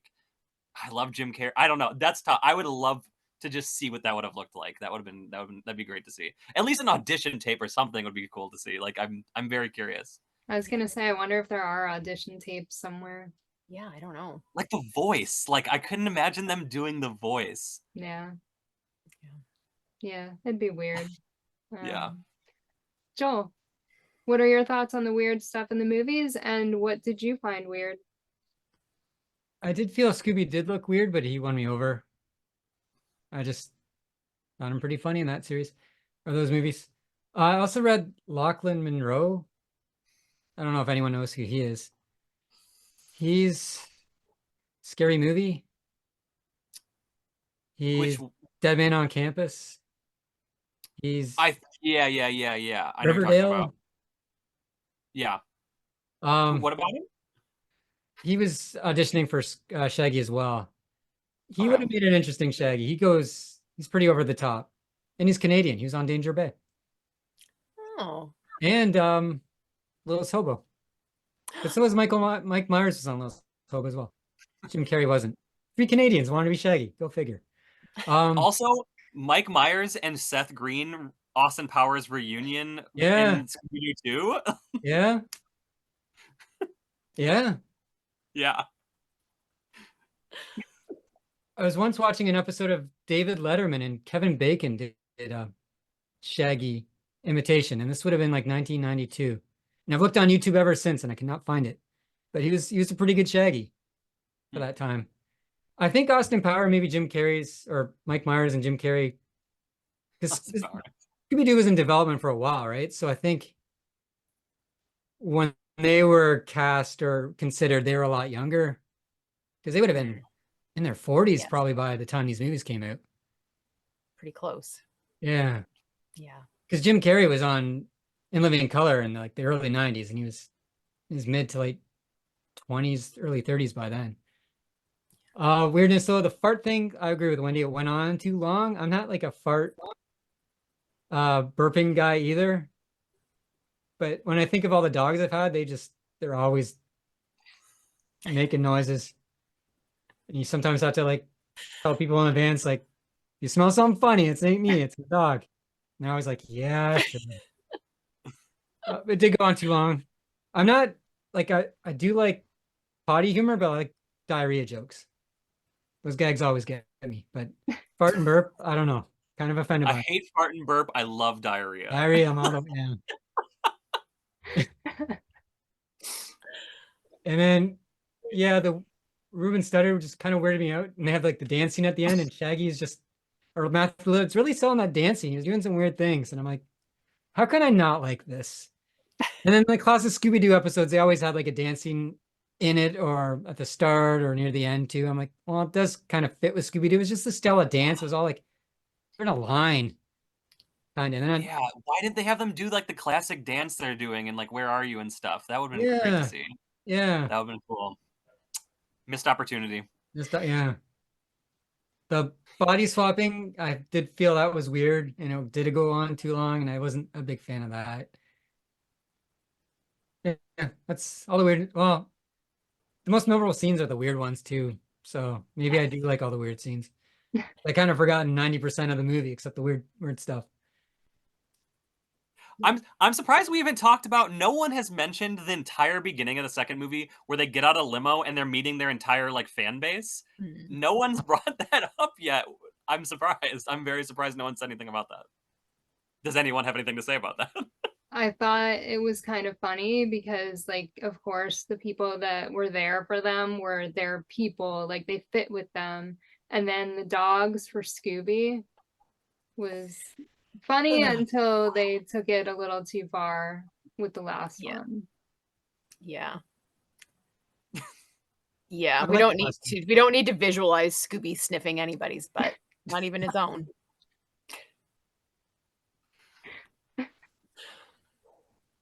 Devin, did you have anything to say about that? I don't know. I just love all of it. It's just great. The Dinkley Brigade is fantastic, and then they're all there at the end too in the dance scene or whatever. They're like I all there didn't in the notice, beginning. yeah. Yeah, the stretch limo is great for no reason. Shaggy like gets out of the limo and he's holding like a cup with like a pink slushy or whatever in it. And I've watched this movie on different like streaming things, and there's two different versions of this movie, and you can very much tell because they had to edit like the sponsor of the movie. I think the original one is like he's holding a Burger King cup, Yeah. and then when they get to Wickles Manor, he's like, "Oh, can't we investigate a Burger King or something?" And then there's an edited version where he's holding a KFC cup, and then when they get to Wickles Manor, you can hear a voiceover of him putting KFC over top the Burger King, and it's very obvious when you listen to it. Yeah, it's very obvious when you hear it. Yeah. There's also the video game like DS tie-in at the end of this movie after the credits, which is interesting too, because yeah, 2000s, super 2000s. Joel, do you have anything to say about that scene? I like the sniff my butt joke. Oh, Joel. As long as it's diarrhea. What dogs do? He's a dog. Yeah, that was a fun scene. It was I remember watching it in the theater and like kids were laughing. So it probably hit its mark back then. What are your overall impressions of the movie? And do you have a favorite part of the movies? Wendy? Well, I think the best part was the cut intro that's animated because, to be honest, I really think that animation is better than any Scooby animation that came either just prior to it or after it. The way that they like rendered the characters, it's great. The colors were like a little bit off. They were like a little bit darker, but the style of those characters was so good and spot on that I loved it. I wish that anything animated that came after these movies had been from those characters. They were so good. Do not understand why that was cut from the movie. Also, just a quick side note, why did they cut the scene? Like they said it was too like revealing. Well, it wasn't, but where they like suck Daphne's soul thing out. And so like it shows the thing, like it goes up to her chest, but it's from the side. You can't even see anything. But I feel like, isn't that the only, like they don't actually show in the cut version of the movie like the final cut version, they don't ever show how the demon things get into them.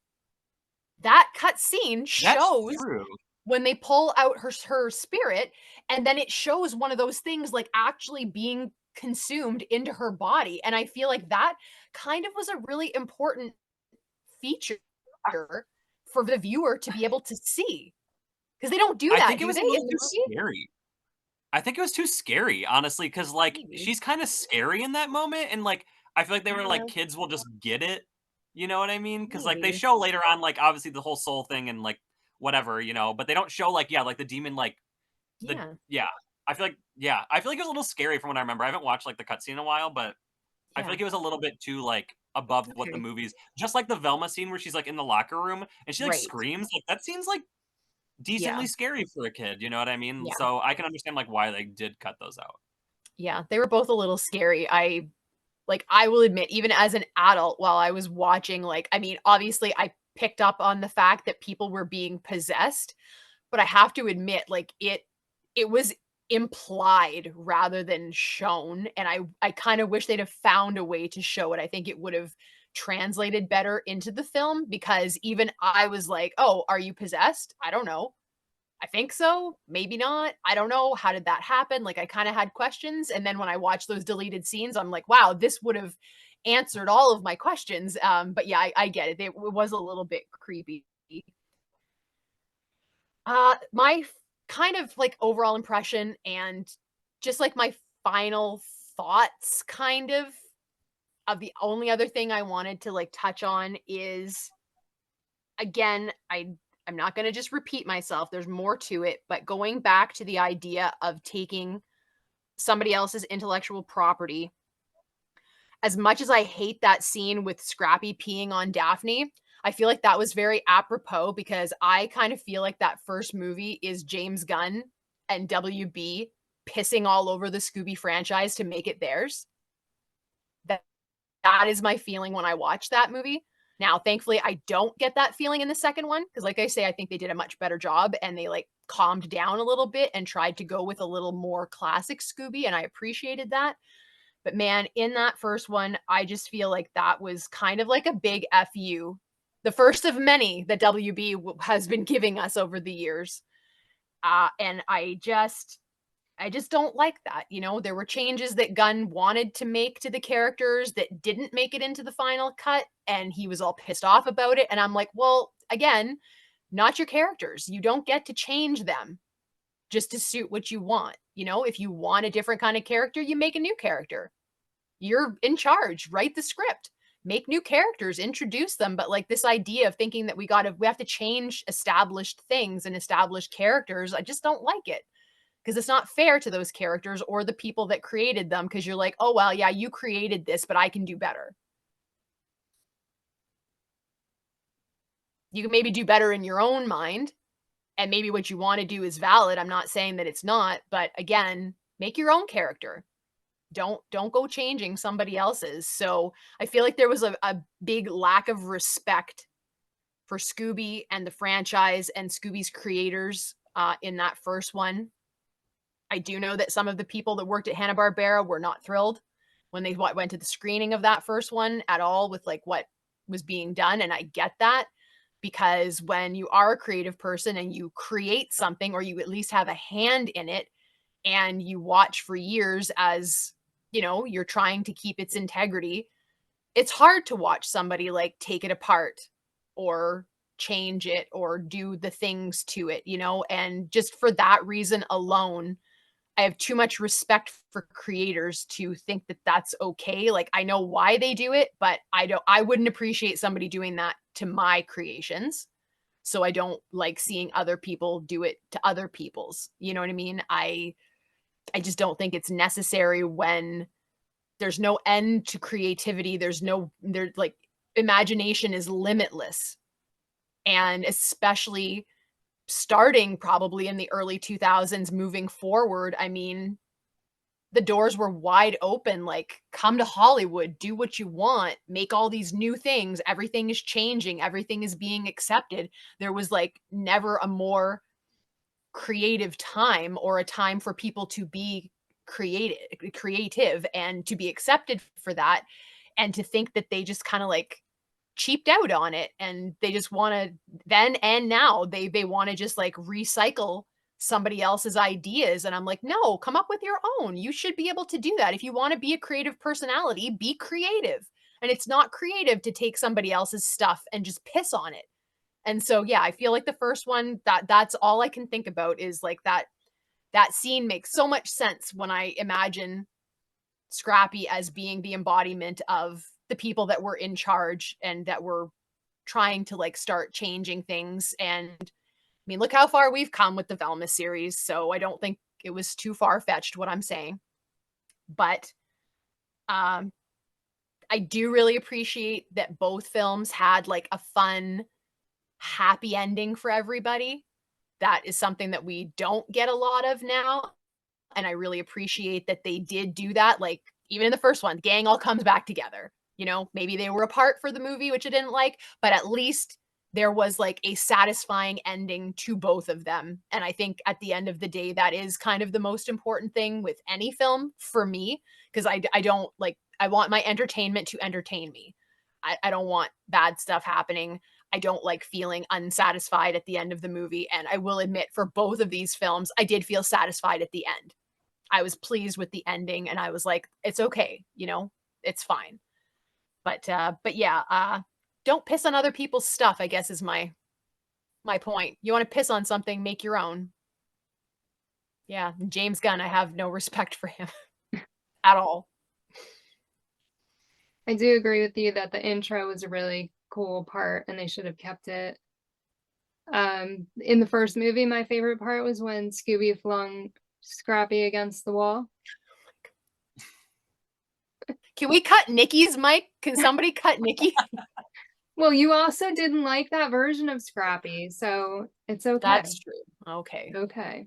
Okay. I'll go along with that. And in the second movie, my favorite part, it's so stupid, when they're in the cage, they're locked in the cage, and the Girl Scout is like, do you want to buy some cookies? And Scooby's like, cookies? And then when they get out of the cage, she walks by and he's like, thank you for the cookies. You want to buy a box of cookies? Thanks for the cookies. Welcome.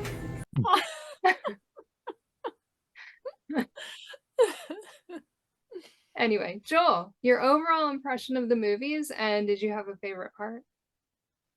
I'll start with my favorite part because it ties into yours.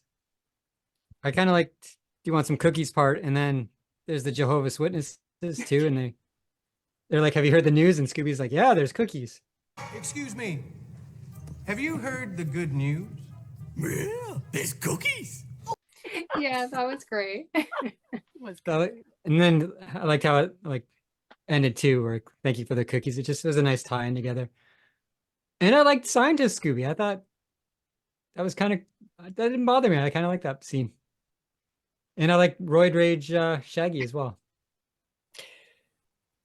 First one, I like the demonic Mary Jane, where she's just on the scooter behind. That's kind of freaky. Yeah.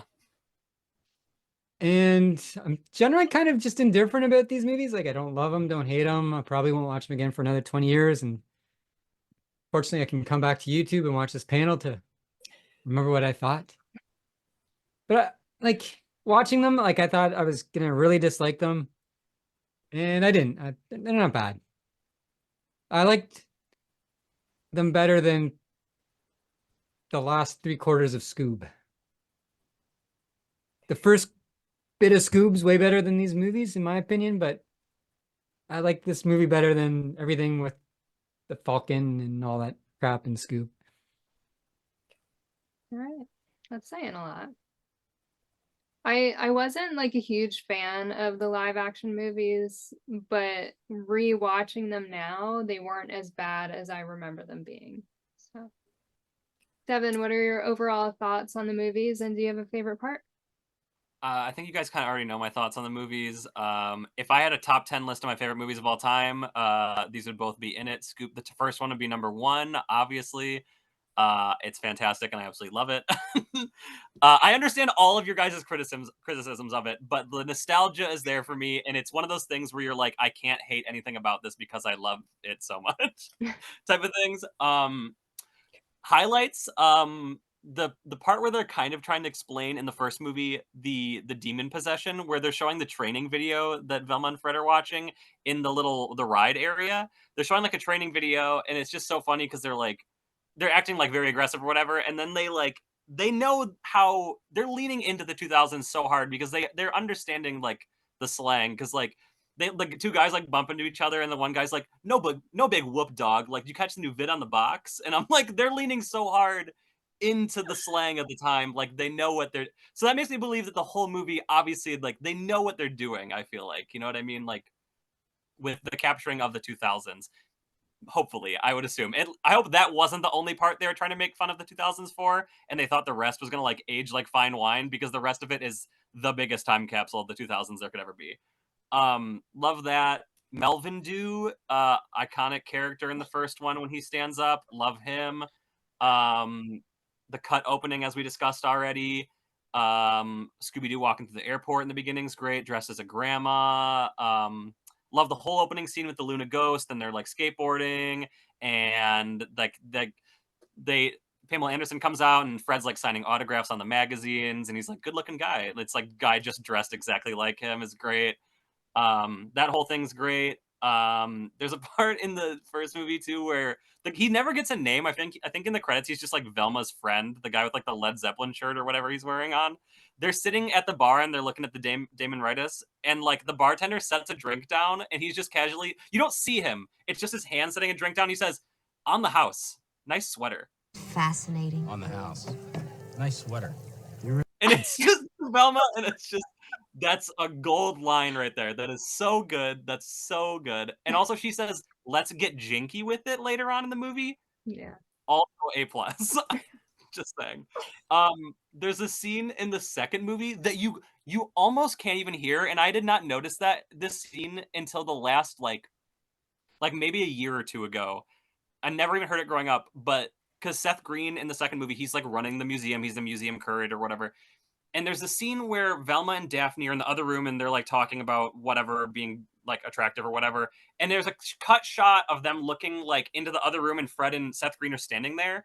And you can hear them saying, they're cheersing, and they're saying, to museums. And then they cheers glasses.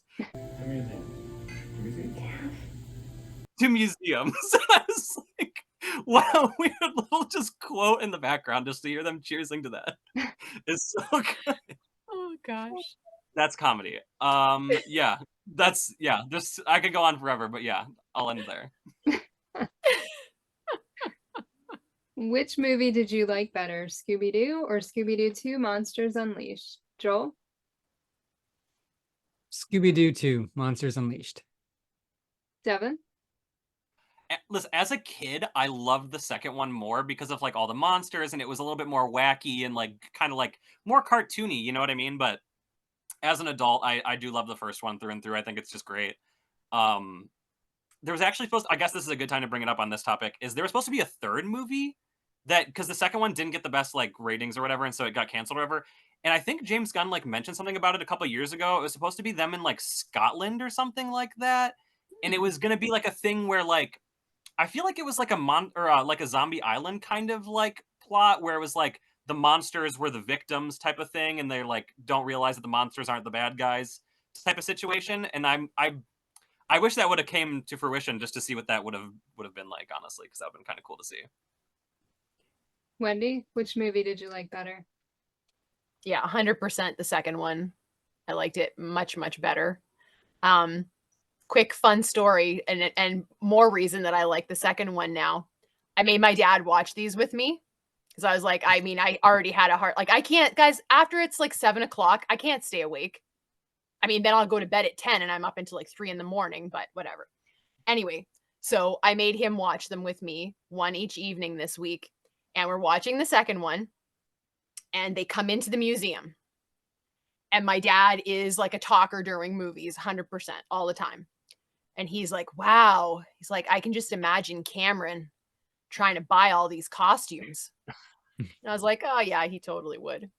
So we're just watching and we're watching and we're watching. And then the moment where I can't even remember what it is, but like something like, I guess it's the pterodactyl comes crashing through the window, like the window explodes. And my dad on cue, he's like, and it's Cameron Bates, as if Cameron was the one coming into the museum. And I was crying, laughing. So I'm like, oh my God, Dad. A plus to dad. That's a pretty good. That's good. That's good. So love you, Cam. But yeah, that was that got me. My dad just like sometimes he's a character, but I was like, yeah, Cam would maybe break into the museum to steal all of the costumes. He probably would do that. But yes, definitely the second movie better than the first one for me. I wish I was good at editing like video, like stuff like that. I would edit them taking that mask off and it's Cam at the end. Would be so great. It'd be so funny. I wish I could. Good. I wish I knew how to do That would be amazing. That's great. That's just great. That's funny. I also like the second one better. And last question, do you prefer animated or live action Scooby? Devin? See, that's tough. Like obviously like animation is classic. I'm a huge cartoon person, like always have been, always will. Grew up on Where Are You and all the cartoons, you know, the classic 70s, 80s, all the stuff. And so I feel like I like them both for different reasons because like I said, like this is like one of my favorite movies of all time.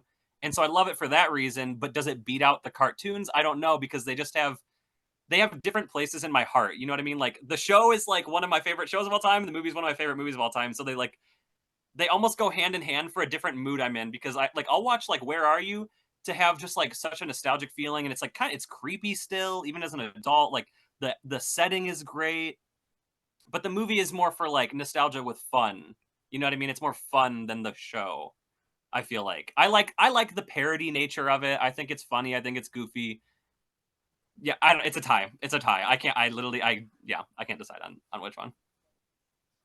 Wendy, do you prefer animated or live action Scooby?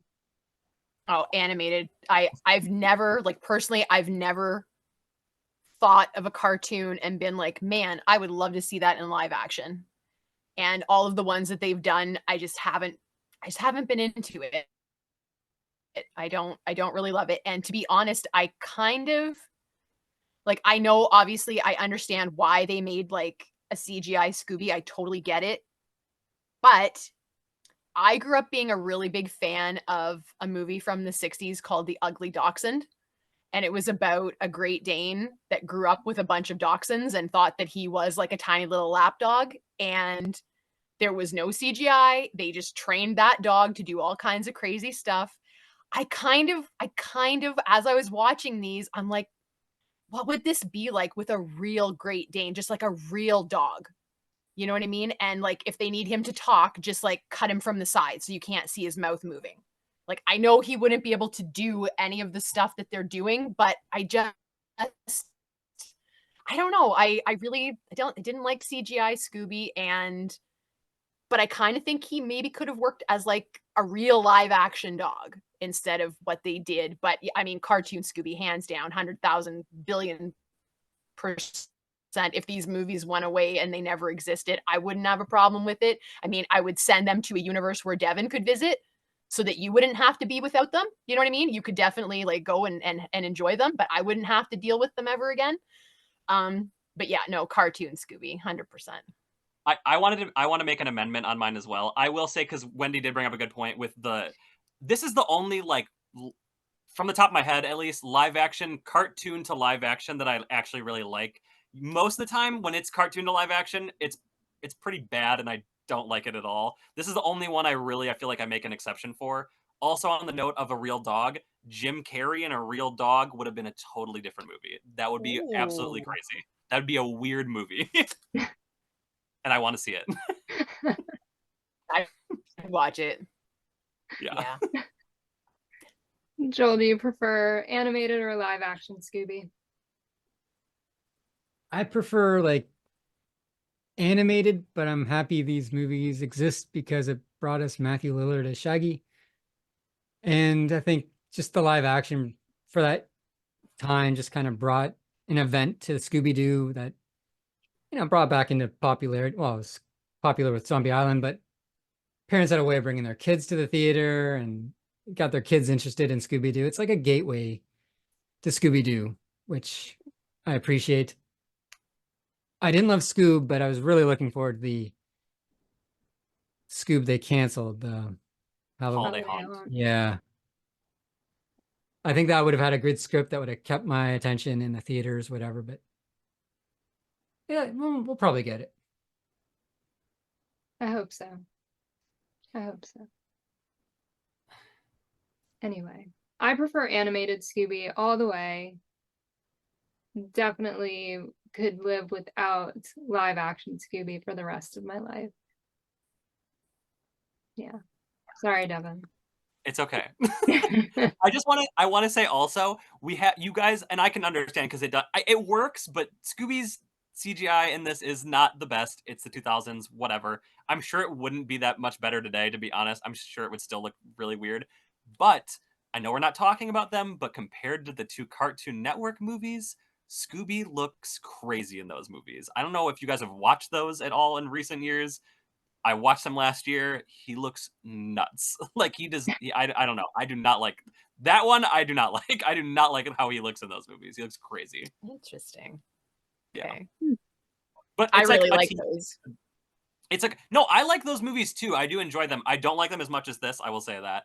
But the way Scooby looks in those, I think he looks terrible.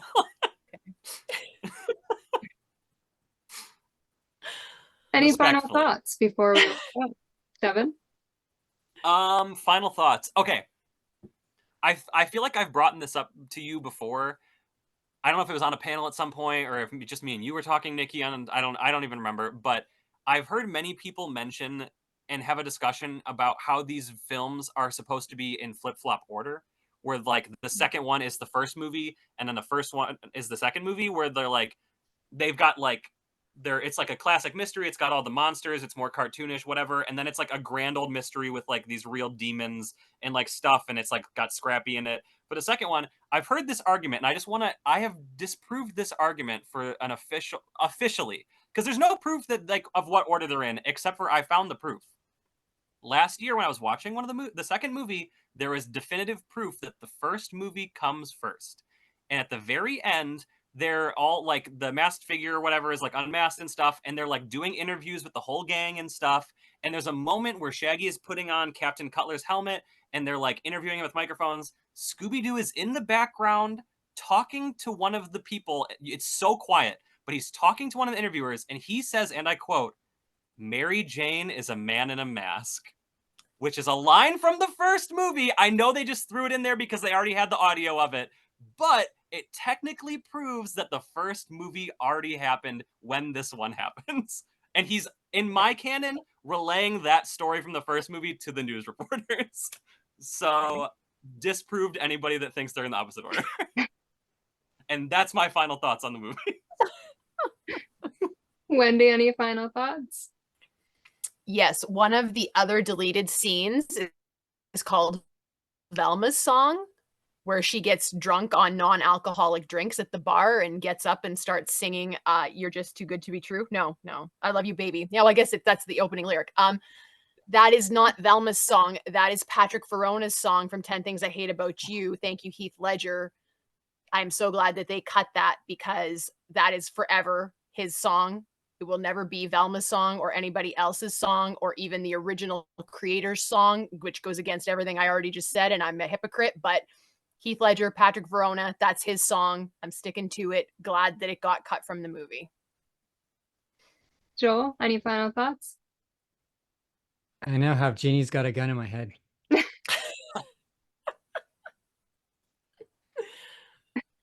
I had something, it left my head. So no, I got nothing. Nice. Jeannie's got a gun. James Gunn? James Gunn. There you go. Damn it. It's all connected. Yeah. My final thought is just that animated is much better than live action Scooby. And that's it. That's all I have to say. So we're going to wrap things up. Before we do, let everyone know where they can find you on social media. And Wendy, we'll start with you. You can find me with Scrappy always and forever on Instagram at WendyBridge, on Twitter, Wendy Loves Jesus, and our blog is wendylovesjesus.wordpress.com. And I also love Scrappy. Devin? You can find me at awesome__thanks on all the social medias. I'm mainly on Instagram. Come check me out there and let's talk about this 2 live-action Scooby-Doo movies and how they are the greatest films of all time. And that how the rest of these 3 are completely wrong in their opinion. Joel? You can find me on MySpace. I'm ScoobyFan2001, and I have a playlist of all the Scooby-Doo songs. You can find all my links on ScoobyAddicts.com.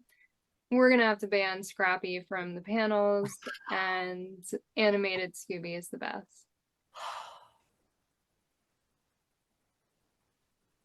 Bye, everyone. Bye. Oh, is that the end? Let's get jinky with it. Okay. If you come on, everybody, hands in. Come on, everybody, hands in. Come on 3. 1, 2, 3. Let's get jinky with it. Oh God, Devin, can't. Oh, jeez. Oh, that's great. Thank you for tuning in to another Scooby panel. I'm Nikki Blake from ScoobyAddicts.com. If you like these panels, please subscribe to my channel for more great discussions. A huge shout out to our patrons, Julie Rosen, Ross from ScoobyFan.net, Tagus, and Elizabeth Maloney. If you would like to support the Scooby panel, please go to patreon.com/ScoobyAddicts.